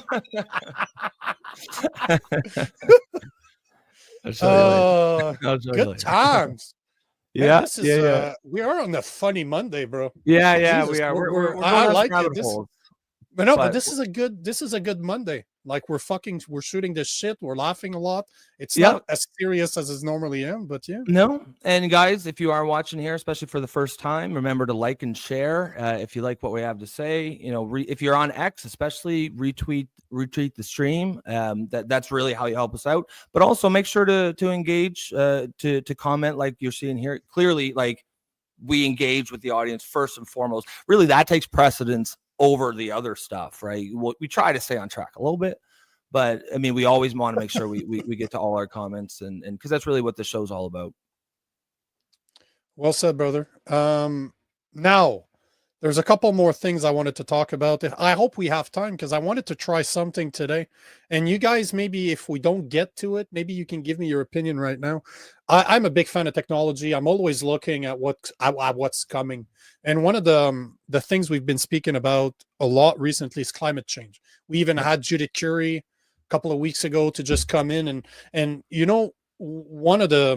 I think one of the plays that we agreed on is we should develop technology based on the terrain. Like wherever you're located in the world, does oil and gas make sense? Sure, let's use that. Is geothermal the way to go? Awesome. Is nuclear the way to go? Is it wind? Is it water, hydroelectricity? Whatever. We should just stop demonizing oil and gas. It's that is the main premise, right? Yeah. And I hope I can show you a part of the video that I found this morning, but I found a video of nuclear fusion. So I'm an intellectual. It might not know. You look at me and you're like, you fucking white supremacist, you. But at the end, I'm a nerd. I love this stuff. So I'd like to play a tiny bit of a video. I'll keep like 3-4 minutes for the end, but just let me know if that's something you guys enjoy, if that's something you'd like to see more, because I always look for this stuff personally. It's just something I love. Yep. But it's like instead of just you and I shooting this shit all the time and giving our opinion, I think it'd be a good idea to be informational too. Like this is not an opinion. If we just see something cool that, especially if it's tangentially relates to what we're talking about. But it does, right? Exactly, it does, right? And that's one of the topics that we discuss a lot here. So yeah, guys, give us feedback on that. But we're thinking about maybe taking a few minutes at the end of shows to do that kind of thing. If it makes sense, like I'm not gonna force it, like I'm not gonna look for them, but if something pops, like this popped on my feed, I'm like, oh fuck, this is cool because we've talked about this. We've talked about how we need to stop demonizing nuclear, and this is a brand new technology called nuclear fusion, which is like, I don't want to spoil the video, but it's fucking cool. It sounds dangerous as shit if they mess up. It's like what they do at CERN, the Large Hadron Collider. Yeah, the super large hadron collider. Yeah, that's why it's black, right? It's black and veiny. It's super large. But yes, if that makes sense to you guys, I'd like to know. The big black collider. Oh, that's funny. That's actually good for you, man. That was a funny. You made a funny. It was a big win. It was a big win for me. I feel good. Now, the next video I wanted to show you guys is I don't know if it's going to resonate for Americans as much as it does for Canadians, but it should, because it kind of shows you the shit that we're in. And if you, just to put a bit of perspective to this, last week on Friday, we Trudeau stepped down, and we now have Mark Carney as the Prime Minister of Canada. And it's just what he's been doing is very fucking interesting. Like, he flew to Europe instead of going down to Washington and deal with I don't tariff. like that. I don't like that. He actually, even this morning or yesterday night, he said he had a call with Zelensky, but he still hasn't spoken to Trump. And he has the audacity to tell us that he's putting Canada first. Yeah. And I found a video from the left, because obviously for my American friends out there, we don't have really right-leaning media outside of a place called Rebel News, which are very conservative. They're backing the conservative, and True North, which is now Juno now, but they kind of are remodeling. So we don't really have the equivalent of Fox News in the US, in Canada. Like, it's really left leaning altogether. And like, you have a few guys like you and I that are out there kind of just speaking about from a different perspective. But I just found a video that's talking about Mark Carney, and the guy that's on the show. So it's a news anchor. She has a guest. The guest used to work for Trudeau. So I found his take to be so interesting, and not in a good way. Like, it's just showing how we're doubling down on what's going on, unlike what the US is doing, and try to moving the needle, like, I feel a cultural shift in the US as I'm living here, as I'm here currently. Yep. But I know that when I get back to Canada, that shift is not going to be there anymore. Well, yeah, and we that's one of the regular themes on this show, is the shift that's occurring, and I believe that Canada's going to have to make a decision at some point. We're coming to a crossroads, because I think America and Europe are going two different directions, and we're kind of caught in the middle, and we have to pick. And I know there's a lot of liberals, people on the left, who think, oh, well, align more with Europe because they're more like, ideologically the same as us. But I think that would be a huge mistake. You can't, you just cannot forgo our shared history, just our geography. That's the biggest thing. We're next door to these guys. If they feel us starting to slip away, there's all kinds of things they can do that, right or wrong, they have the power to do, and we're not going to like it. And keep in mind, guys, that's something that the left-leaning media, at least in Canada, they don't talk about, is the fact that 75% of our exports go to the US. I mean, it's no-brainer. Bro, it's no-brainer. Oh man, breaking news right now from 15 minutes ago. Not only did Mark Carney admit to have spoken to Zelensky already Okay. Before he actually talked to Trump. It just broke that Mark Carney has invited Ukrainian President Zelensky to attend the upcoming G7 summit in Alberta.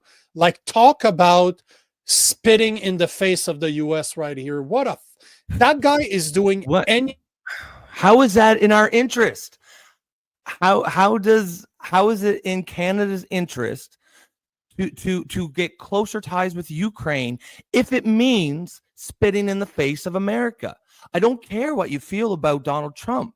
The fact is, they are our big brother, and they have leverage over us that no one else does. We have to play the game. We have to play ball. And regardless of what you feel about Trump, any leader, any Canadian leader right now, whoever is prime minister, their number one task has to be get rid of tariffs. That's it. So every single decision should be framed at that. Does this make it easier to get rid of the tariffs or harder? And inviting Zelensky to the G7 does not make it easier. Spitting in Donald Trump's face. Yes, he's a petty man. He's very petty. So knowing that, why are you fucking poking him with a stick? Why are you poking the guy with the power to fucking devastate our economy with a stick just because, it makes some people feel good in Canada that oh yeah, we're standing up to Trump. Well, you can stand up to him all you want, but when we lose 1.5 million jobs, it's not going to be worth it. I'm telling you, like, fucking Carney should have been like, okay, maybe I don't like. First thing he should have done should have been, and credit where it's due, he got rid of the carbon tax. So that was wrong. Oh, that's not true. No, he doesn't have the power to do so. So whatever the little document that he signed needs to be approved further down the road. Like, he's not people. No, but that's only the part. Like, a lot of lawyers are arguing this, saying he can't do that until Parliament is back open. But not only that, but he did not remove. Even let's say that it's true that he's capable of doing it. He did not remove the carbon tax. He removed the consumer tax. So but the corporate tax is still there. So basically, all he's doing is saying that it's zero for you guys. We're going to push it to the corporate, and we will end up paying it, because whatever you put on corporate, guess what? We're the one that's going to end up paying it for the products. But not only that, but remember that we're supposed to have a carbon tax hike on April 1st.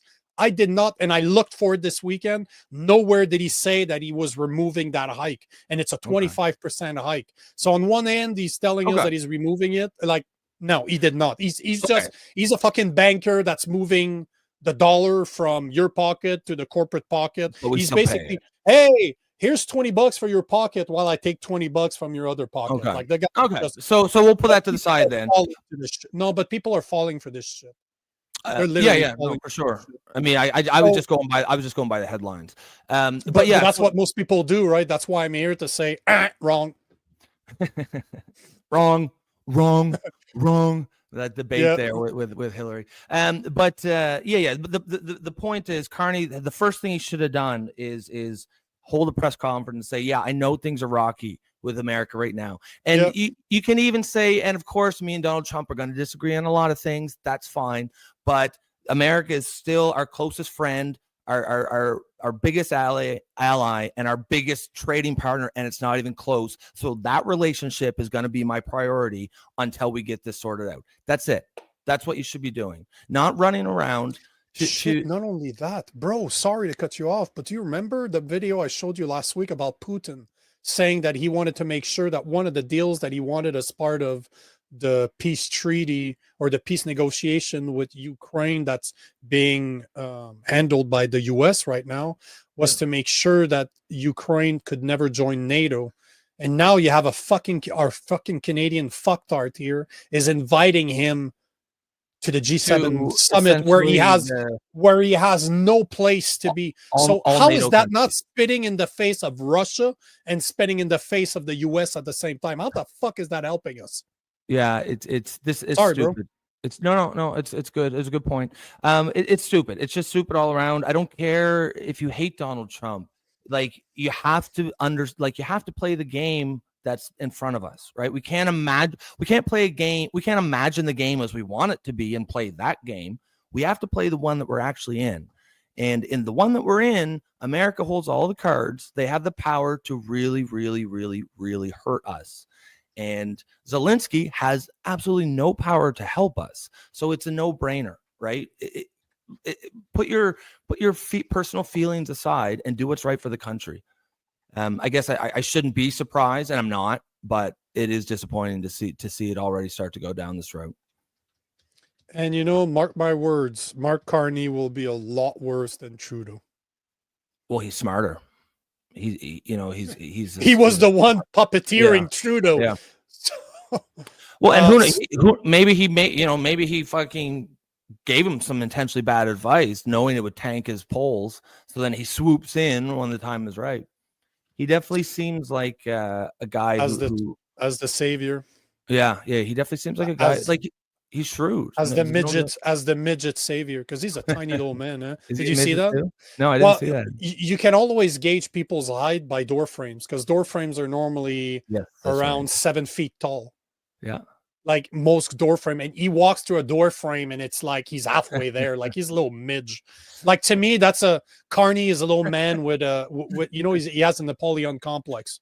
To Nico, a man who's short, that's a moral failing.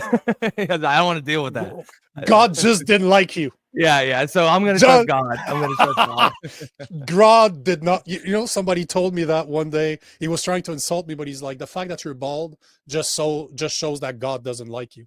And I'm like, that's pretty good. Yeah, it's pretty good. You know what? I'm pretty happy because it's easy for me to take care of, and I have a pretty good head, so I'm happy about that. Yeah. You want, so let me put the Carney video to give you an idea, but this is especially for you as a leftist. Listen to the way they spin this and tell me if that makes you happy, if this is believable, or is it cringy? Because obviously as a righty, I was watching this, I'm like facepalm after facepalm, but I want to see you as a lefty and the people out there that are watching this, let me know if this is a cringy video, because this is serious. This is global news. This is, serious. Yeah. It's supposed to be taken seriously. Let me rephrase. Mark Carney is Canada's Prime Minister, the first new Prime Minister, in fact, that we've had in 9 years. Now, Carney has taken over the responsibility of steering Canada through a trade war with the United States. And in short order, Carney will also lead the Liberal Party through a federal election that will be held at some point this year. Let's bring in Cameron Emmett, then, former Liberal staffer, communications director, in fact, for the now former Prime Minister, Justin Trudeau. Cameron, thanks so much for joining us. Thank you for having me. Well, Carney's kicked off his stint. First he reduced the carbon tax to zero, but then today he's headed to Europe to meet with his... Wrong. Yeah. Wrong. I was just thinking that. Wrong. I'm going to stop it. Every time she talks she talks bullshit. Wrong.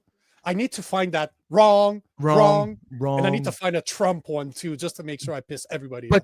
Yeah, I mean, even if Carney was able to kind of fool some people with some headlines, whatnot. I mean, even if all you're looking at is the headlines, that he is not reducing it to zero at all. There's already some carbon taxes on that are not being touched. And even if he was able to, it is just the consumer part. But she says carbon tax zero. Wrong. Yeah. French and British counterparts. And the plan, as we understand it at this stage, is to discuss trade, but also defense. What do you make of this? How do you view this as his first step? Hold on. He's going to Europe to speak about defense. How the fuck are Europeans going to help us here in Canada? Wrong. I mean, especially if you're talking, like what she said, the two issues are what? Tariffs and defense. Those two issues, there's no need to go to Europe for. You deal with both those issues by calling Donald Trump.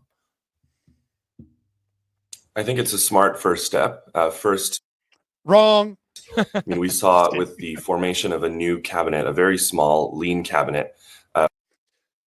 A very small, lean cabinet with most of the people that were in Trudeau's governments. Like Freeland is still there, and Numbskull, foreign minister, whatever. Jolie is still there. So clearly, Jolie was trying to become prime minister. So was Freeland. Obviously, masquerade. What do you think? Yeah, of course. What do you think, right? Yep. focused, I think, squarely on the #1 challenge that Canada faces, and probably the only thing that's going to be discussed in the lead up to the election, which is our relations with the United States and the threats we're facing from Donald Trump. So he's actually correct on that. Yeah. But the way they're, but how does that make sense? But why are you going to Europe? I'm Mark Carney, right? Yeah. I'm going to go to Europe to negotiate the tariffs and military spending or defense. Like Europe can do nothing in either of those. Like America's who you want to talk to for defense, because right now they're the ones defending us, right? That's why we've been able to have such a small military. How dare you? How dare you? But yeah, it's so funny because like they're getting it right on like, you know, what his priorities are. Like you can, you know, like Carney's priorities are the tariffs and defense and our relationship with the U.S. Yes. So he's going to America, right? No, Europe, of course. Like, what the fuck is that? Why? Of course. Obviously. Like, fuck's sake, man. And by the way, guys, for just to stipulate this, and I'm sorry, I don't mean to sound racist. I'm just going to state a fact here. If you're wondering why the fuck I'm playing a video from Canada that has clearly an Indian woman as the anchor and an Indian guy as the advisor to Trudeau, is because we do have the second largest population of Indian outside of India. So this video is not from India. It's from Canada, Toronto, the Toronto area. I just no, but this might sound racist. People might be, why are they talking like that? Because that's the fucking point. They're massive. We have a massive amount of Indians / Pakistani in Canada. That's why they sound like that.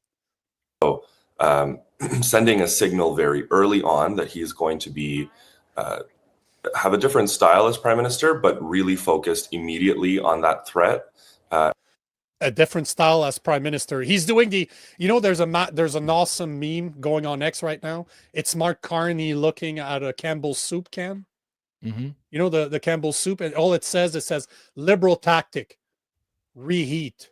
That's it. It's like, no, but that's all you do. Like he's doing the exact same fucking thing. So again, all they're saying is like, he should be different from Trudeau. Yes, I agree. He should deal with the tariffs and defense. I agree. Why the fuck is he in Europe?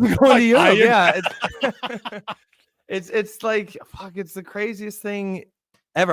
They're agreeing that these are the important things, but they don't think it's at all weird that he's going to Europe to deal with those.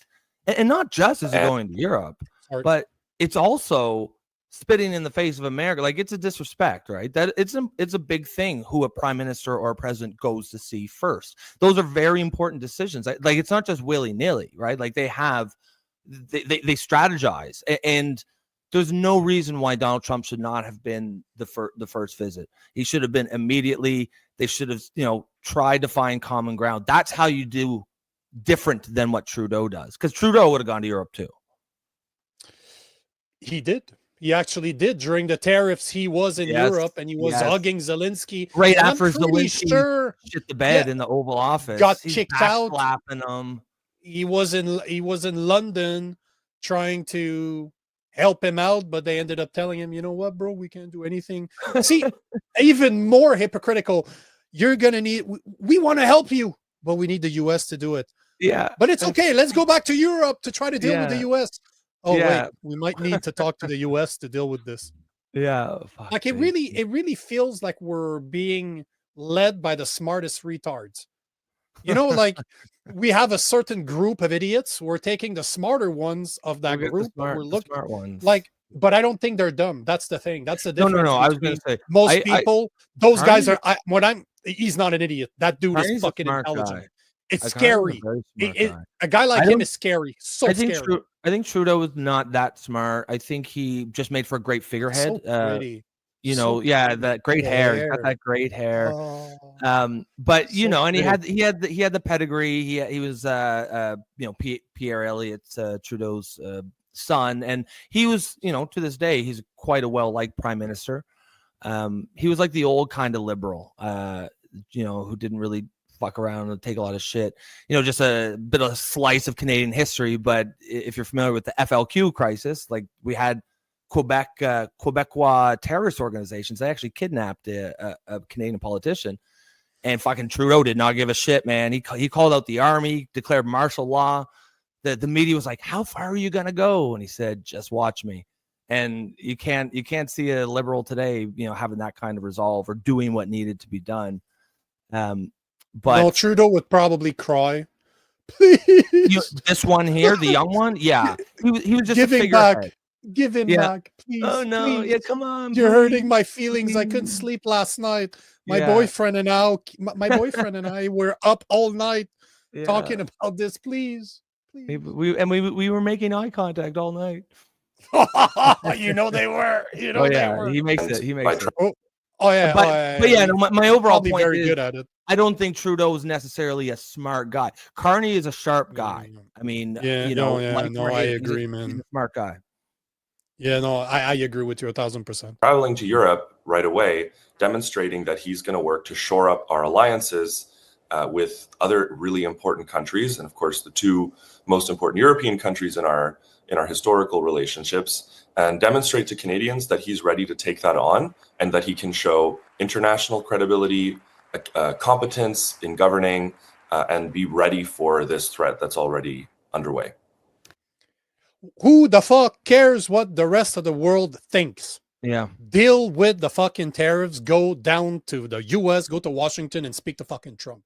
Who the fuck cares how it looks to other people? He wants to look good for other people so that he can then talk to the US. Are we retarded here? Stupid. Like who? That's stupid. Stupid. And I know he's not stupid. So I know that what he's doing is on purpose. He has a plan. And I know what the plan is, but I got to be careful what I say and cannot say here. But all to say that dude is doing this. This is intentional. Don't fall for this shit. He's doing this on purpose. He knows what he's doing. He ain't fucking stupid.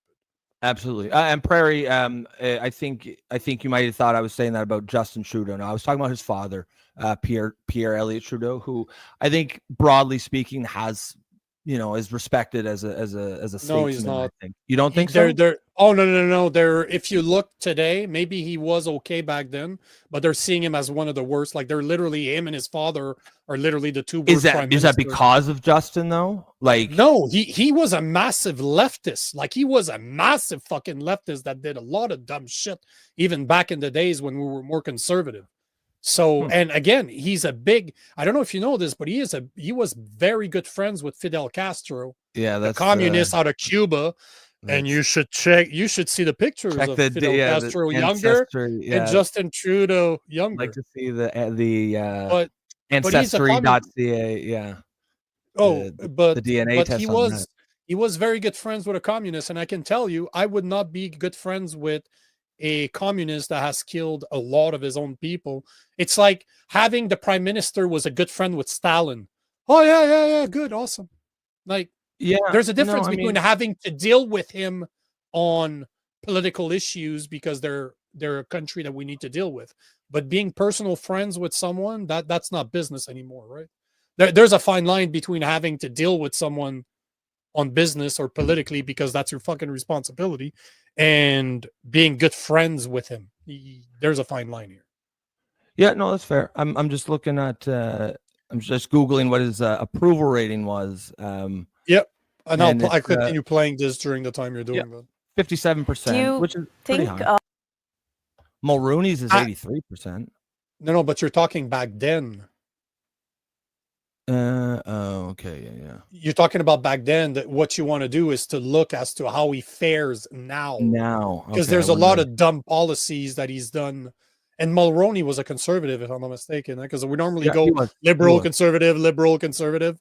Yeah. And that might be why his approval rating is so high, because Pierre Elliott Trudeau fucked up so bad that Mulroney came in and just... sorry. Yeah, no, I'm looking at the wrong number anyways. That was his disapproval rating. His approval rating there you go. 32%. There you go. Okay. No, he was not liked. It sounds like he was because he has an airport in his name. And yeah. Dum Trudeau, good-looking Dum Trudeau made him sound better. Yeah. He was probably not as bad as Trudeau. Trudeau's father was probably not as bad as Trudeau's son. I don't think he's... Yeah. Yeah, but he was very problematic because a 30% approval rate, that is no good. That's not a good thing. The highest one so far is Jean Chrétien. That's interesting. Yeah, Yeah. Well, Stephen Harper's up there too. 51%. You know what? Jean Chrétien would be a DEI powerhouse today. Yeah. Well, considering the face that he had, considering man, that guy would score high on the DEI pyramid. That's what I mean. That's what I meant. He was prime minister for when I was a kid, so I mean I wasn't really involved in politics, but when I was growing up, he was the guy. Yep. So let's continue this. Carney is well equipped to tackle Donald Trump. We've seen various world leaders try and respond to Trump's threats of tariffs in various different ways. Some have been more compliant and some have been more defiant. And we've seen Trump doesn't seem to respond well to defiance. How do you think Carney's... Again, she's right. He does not respond well to defiance. So why the fuck are you lying? Are you trying to make Zelensky happy? Why? Yeah. Just what is the benefit? It doesn't help us at all. Going to tackle this? Well, I think it's fair to say he doesn't really respond well to any approach from any leader in the world. Okay, that's why Mexico was able to sign a deal with the US. Again, see how good they are? He does not respond well. No, he's made deal with Mexico. So what's the problem? Because you know what? Mexico picked up the fucking phone and contacted him. Yeah. But see how they're playing it? He's not playing nice with anybody. No, he is. You can't make this deal if you don't fucking talk to the guy. How dare you? How dare you, Rob? Yes, of course. Yes. Never. World, but yeah, because it's all driven by his desire to impose tariffs or to really whatever his agenda is at the time. I think whatever his agenda is at the time, he's told you what he wanted. He wants you to remove the tariffs from poultry, from dairy. He wants you to stop letting illegal immigrants go through the northern border, which when I looked earlier, there are numbers out there. And I think it was 2021, 2022, they caught more than 199,000 of them. This is not a small fucking numbers considering that we're 50 million people in Canada. So this is, again, fentanyl, secure your fucking border and remove your tariffs that you have on their products. That's what he's asked up to now. Have we done it? No.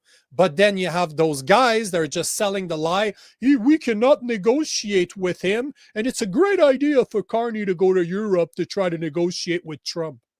Yeah, that's stupid. I think I have serious doubts about what he actually is trying to do. But at the end of the day, like you have to at least try. You have to try to meet the ask. Like if it requires the removing the tariffs on dairy, then you fucking do it. I mean, you can't, if you do those things and he still doesn't remove them, then sure, you can say, okay, well, we tried, but you got to fucking try. That's your job as a prime minister. Which clearly he ain't fucking trying. Can we agree on that? Like, no, that's it. That's exactly it. And we've had, not to, let me put this hat on here. We've had discussions here about what we think he's doing.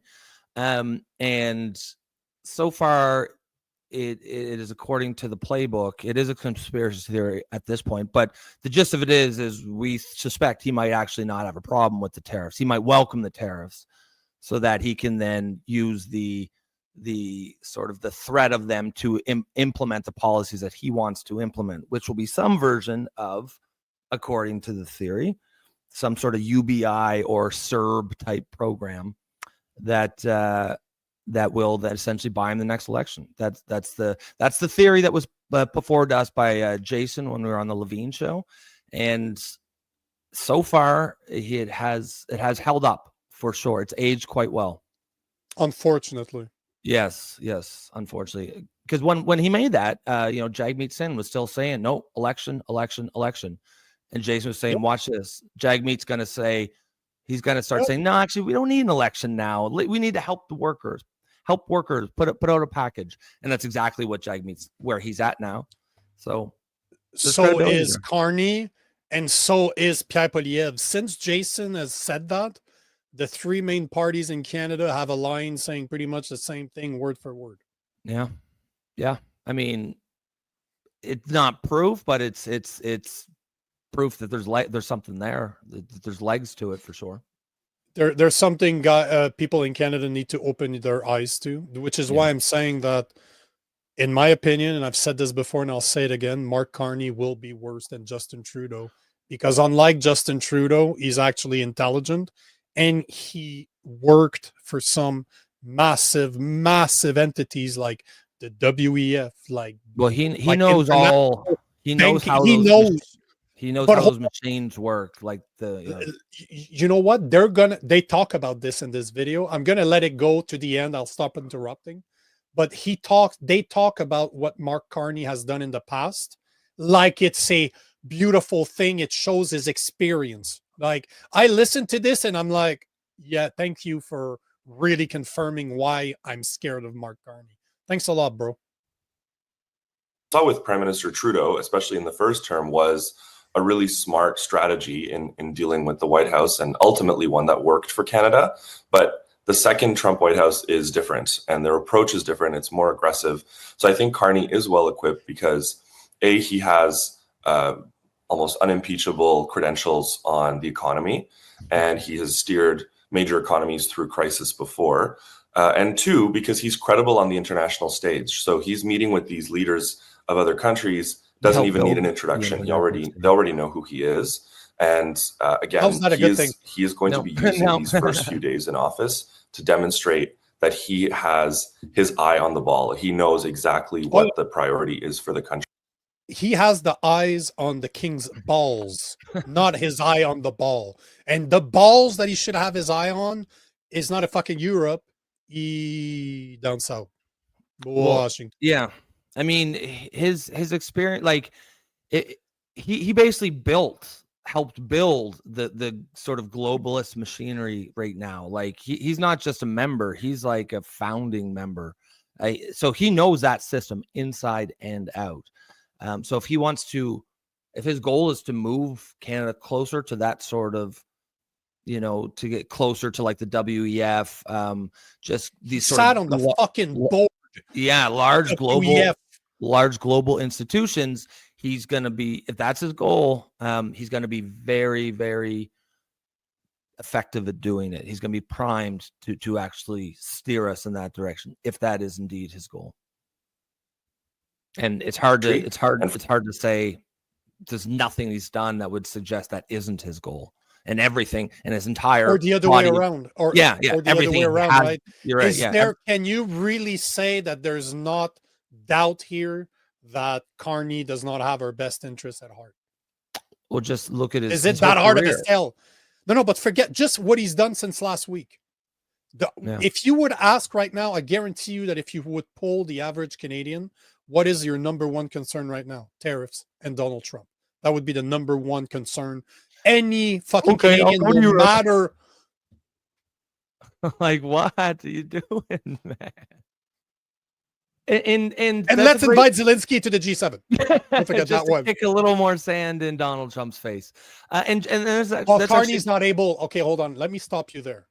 Carney's not able to kick sand high enough to reach Donald Trump. Yes, of course. But I don't know. But if you're gonna try to be accurate, be accurate. He cannot. Yes, of course. He's not. He cannot. He's gonna have to pick it up and throw it at him. Or he'll just hire someone who's tall to do it. But he can afford it.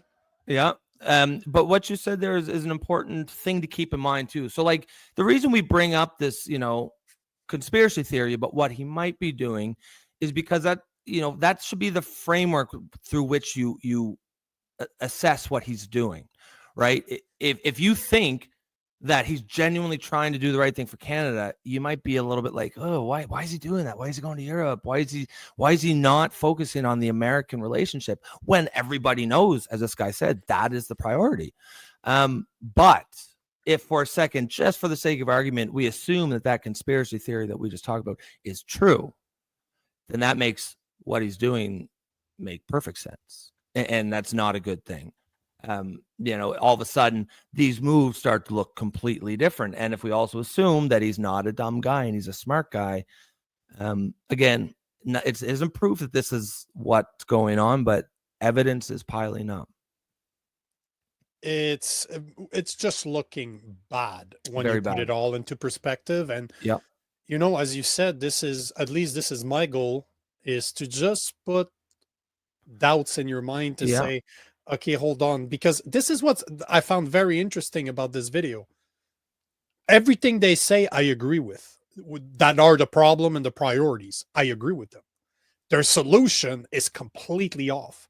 So they're very smart. Again, don't underestimate global news or CBC or MSNBC, CNN or Fox. It's not because you don't agree with what they're saying that they're stupid. They know exactly what they're saying. They're literally telling you, they're pointing out very accurately what the problems are. But the way they're handling, the way that they propose that we handle it is absolutely ludicrous and makes no fucking sense. But they give you enough intelligence to say, hey, those are the problems. Agreed? Yes. Now let me tell you what we should do. Wrong. Like it's marketing 101. It's the way our brain They're works. acting like it's a given. Like, of course you would go to Europe if those are your concerns, but it isn't a given. To me, have they provided one answer yet that made sense? No. Everything they've set up to now as to why he should do that, I'm like, hey, bro, you're making it worse. Like, this is bad, what you're saying. However, if you reframe your perspective and you assume for just a second that Carney actually does not want to get rid of the tariffs because he wants to use them to his political advantage, then these moves do make sense. So keep that in mind as the story unfolds over the next couple of weeks. I'm not saying this is true, but I'm just saying, because I don't even know. I'm not. It's a plausible theory. It has the ring of truth, and Carney so far is supporting this theory by his actions. And he said he had. So hold on. What you're saying is not, to me, is not just a theory. He said he would do it. He said that he will fight the tariffs with some type of UBI. I call it UBI because everybody knows what universal basic income is. And he won't call it that. It won't be called Of course that. not. No, it's going to be it's going to be something with workers, because he's been framing the 100%.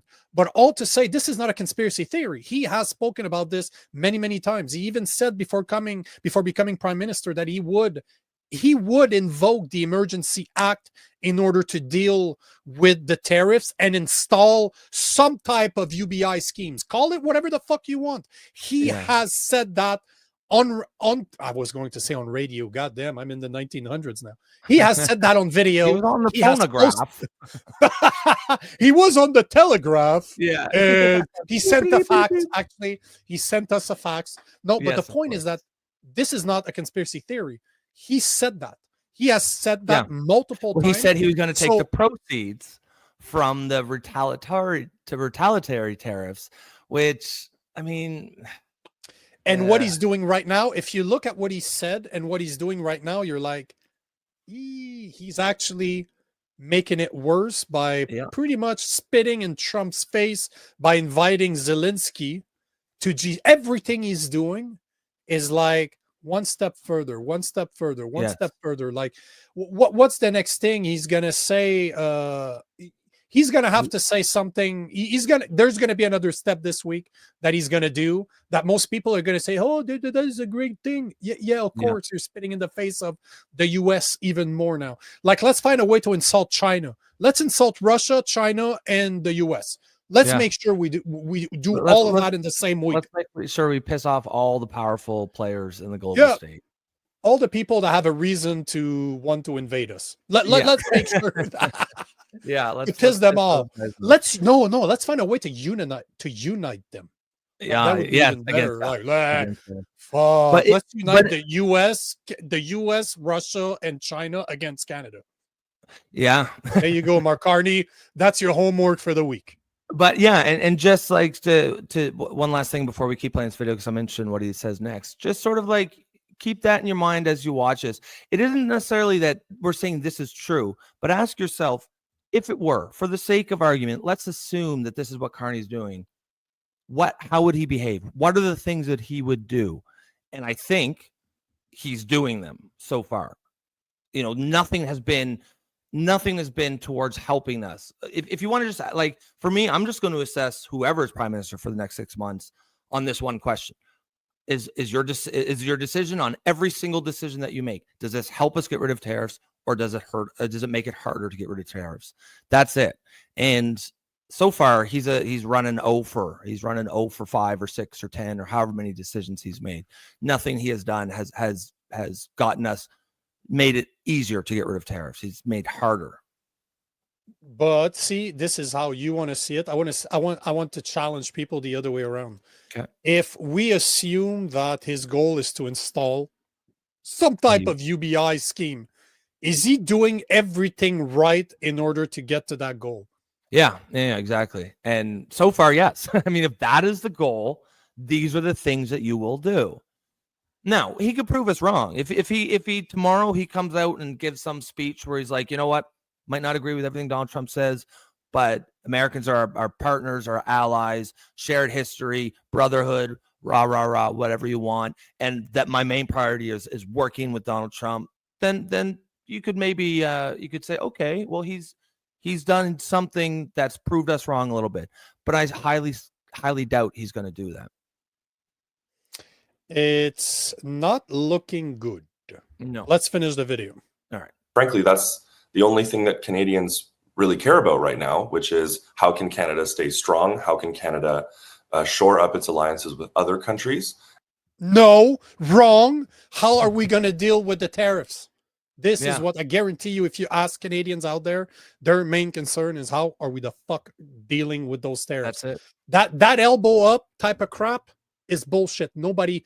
And by the way, for all you people out there that are repeating that slogan, elbow up, elbow up, elbow up, do you realize that that's a term from hockey that's actually legal? You're literally hitting people in the face with your fucking elbows. Is that what Canadians stand for? We want to cheat our way into winning a game? Is that what we're standing for right now? Like, elbows up, bitches. No. And chin down, because there's some fists that are coming our way. Hands up, chin down is what we should be saying. Well, yeah, and it's like, if we were two evenly matched fighters, maybe you go that route, but this is not what's going on. I don't know if you remember the old ice hockey game remember regular Nintendo, the very first Nintendo. You had the 3 types of hockey players. Ice hockey, the super skinny guys, the medium size, and the big fatties. And the skinny guys just bounce off the big fatties. Like, we're the skinny guys, and they're the big fatties. Like, those elbow up are not going to do a thing. So you got to play the hand you're dealt, and we are not dealt the hand where we can be going in there with elbows up right now. Now, if you want to invest in our infrastructure, in our economy, get us energy export capacity on both coasts, we could be.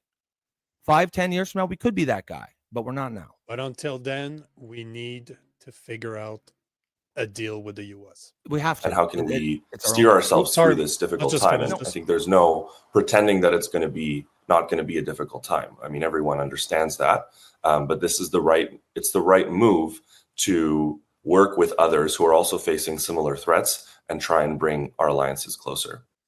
No, wrong.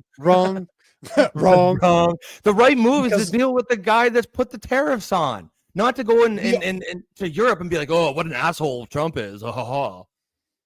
We are not in the same boat as Europe. We are not in the same boat as China. We're not in the same boat as any other fucking nation in the world, because there's no other nation in the world that shares the largest border with the US. Yep, there's no other nation in the world that depends 75% of their imports or the export is going to the US. There's not another country in the world that has been so reliant on the US like we have in the past. There's no such thing. Telling that we need to find other people in the same boat, they do not exist. No. We are the only one in this boat. Maybe Mexico could say that they're in the same boat as Canada, which is why they say that Canadians are just like the snow Mexicans. I don't know if you saw that. Oh, that was so funny. I thought that was fucking hilarious. But we need to stop thinking that there's another country in the world that's in the same situation as we are. We're not. There's not. There's zero. And we're not even like Mexico, because Mexico actually did something to please Trump. And I fucking hate, hate is not a good word. I don't hate people. I really dislike that people out there are trying to act like we have a say, like we're capable of doing something in regards to Trump. I'm not disagreeing with any of you. Do I agree with what Trump's doing? I don't. I don't think it's fair. I don't. But you know what? Who the fuck cares about what I'm saying? It doesn't matter how I feel about this. The situation is the same. It's like me getting hit by a car and I'm sitting on the side of the highway bleeding out. I'm like, I don't agree that I should have got hit by that car. We agree. Unfair. I agree with you. But does that change the fact that I'm still on the side of the highway bleeding out? No. Yeah. It doesn't. It does. At that point, you know, you have to you take yourself to the hospital. You know, you don't like that's what you do. We need to go to the hospital. And you know, and you know what? Going to Tim Hortons to talk about other with other people who got hit by a car instead of going to the hospital. Bunch of cripples over in Tim. That's what I'm gonna go see the cripples at Tim to get advice. So we can unify against the car that hit me. Yeah, maybe you should go to the hospital first. That's a great analogy. Because that's what we're doing. Fuck. Yeah. It is ridiculous. Okay, and you know, fuck, man, we don't have time for more videos. We're over time right now. There's 3 more, man. I had 6. We went through 2, 3, but it's fine. That's what we do every day. Yep, that's the show. But we will take all your comments. Obviously, your comments always make us. They always make us happy. We love to interact with you guys. If we only get to talk about 2 things every show, don't matter. As long as you guys are here with your comments, your insults, your likes, your shares, whatever they might be, we love to interact with you guys. So again, fucking awesome. Thank you. Prairie, they're going back to Justin and Pierre Trudeau. They're the only 2 prime ministers to ever use the Emergency Act. Trudeau 1 used the War Act, reform to the Emergency Act, and Trudeau number 2 during COVID. You know, it's a great slice of history because I actually was not aware of that fact. And that's continued. Trudeau used those. Hold on, before you continue. Yeah, our viewers are intelligent people. Yeah. Congrats to you guys. Yeah, it's everyone here contributes a lot, man. I mean, I think that hopefully is a testament to the kind of quality that we try to create here. Prairie says, I don't think those talks at Ford went down the other day went very well. No, I don't think so. People were trying to sell it as they did, but I haven't heard.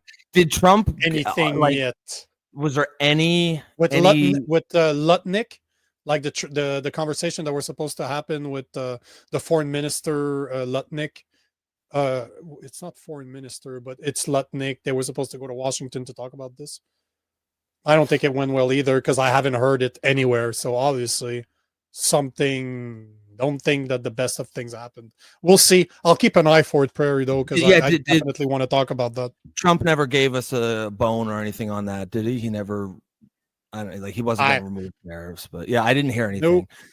Nope. Jason, just an FYI, in America, leftists are not Democrats. In fact, they hate them more than Republicans because they criticize the DNC more than the GOP. Yeah, and that's true. I wanted to see so bad to see the tinfoil. Yeah, but it's not a conspiracy, bro. Yeah. I mean, if it's not, it's just going by what Carney. If it was a far-fetched conspiracy, I'll be the first one. You know what? I do have a metal helmet on, but it's not on the right head. You can't see it right now. So what's that? That's the chastity belt there. Does your wife put it on you? Yeah, exactly. Right. Under lock and key. Jason, looking forward to 4 p.m. Eastern time when Rob brings me up to speed on the Trudeau transition. Yeah, I'm going to be on Jason's show today at 4 p.m. Eastern time. Good for you guys. Yeah, we're going to talk about leftist things, liberal things, and stuff like that. But yeah, so if you guys are tuned to, if you follow me on Twitter, it's Rob _. Rob. Are you going to be sharing it? Yeah, you're not. You can't. Not on this one. I'm gonna be on Jason's. It's gonna be no, it's not gonna be through this platform. And if you want to follow Nico, that's at Real Nico Lagan. But yeah, you guys should check that out for sure. Jason will be here on Wednesday as he always is. Prairie. I don't know about that analogy. When you go to the hospital, it was implied there is an emergency. Yes. Do you mean? I'm not sure. I'm not sure I understand it. Yeah, it would imply there is an emergency. Are you saying there is not? I assume you're talking about how Carney is going to declare the emergency.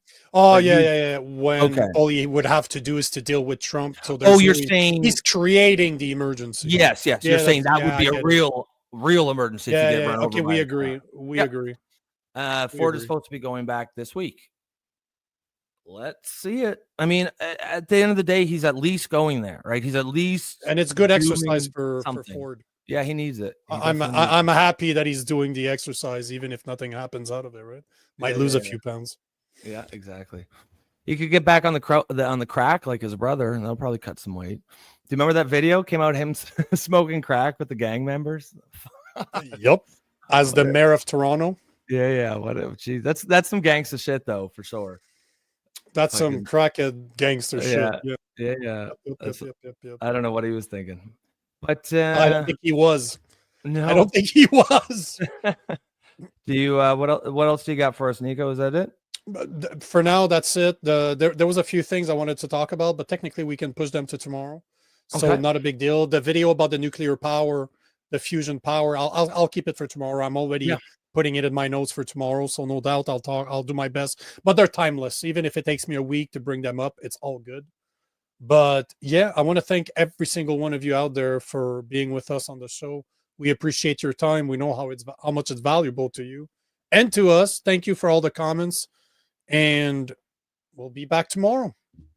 Yes, guys, thank you so much. Again, we really couldn't do the show without you guys. We love the engagement, love the audience. Keep coming back, and we're not just doing a show here. We're trying to build a community, and without you guys, we wouldn't be able to do that. And so thank you for that. And Jason's going to send us off with the mayor of Toronto said, this is a quote. So, Mom, don't get mad at me.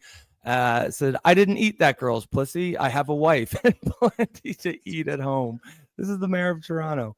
So, plenty to eat at home. Is he insinuating that his wife's fat? I was just thinking that. How did she feel about that? Oh, man. Ouch. You dropped it a few times on that one. He must have been on the crack again, right? Oh, maybe he was still buzzed. Guys, I was smoking crack. Nothing I can do. But, all right, guys. Yes, my wife's fat. See you guys tomorrow. Yes. Peace.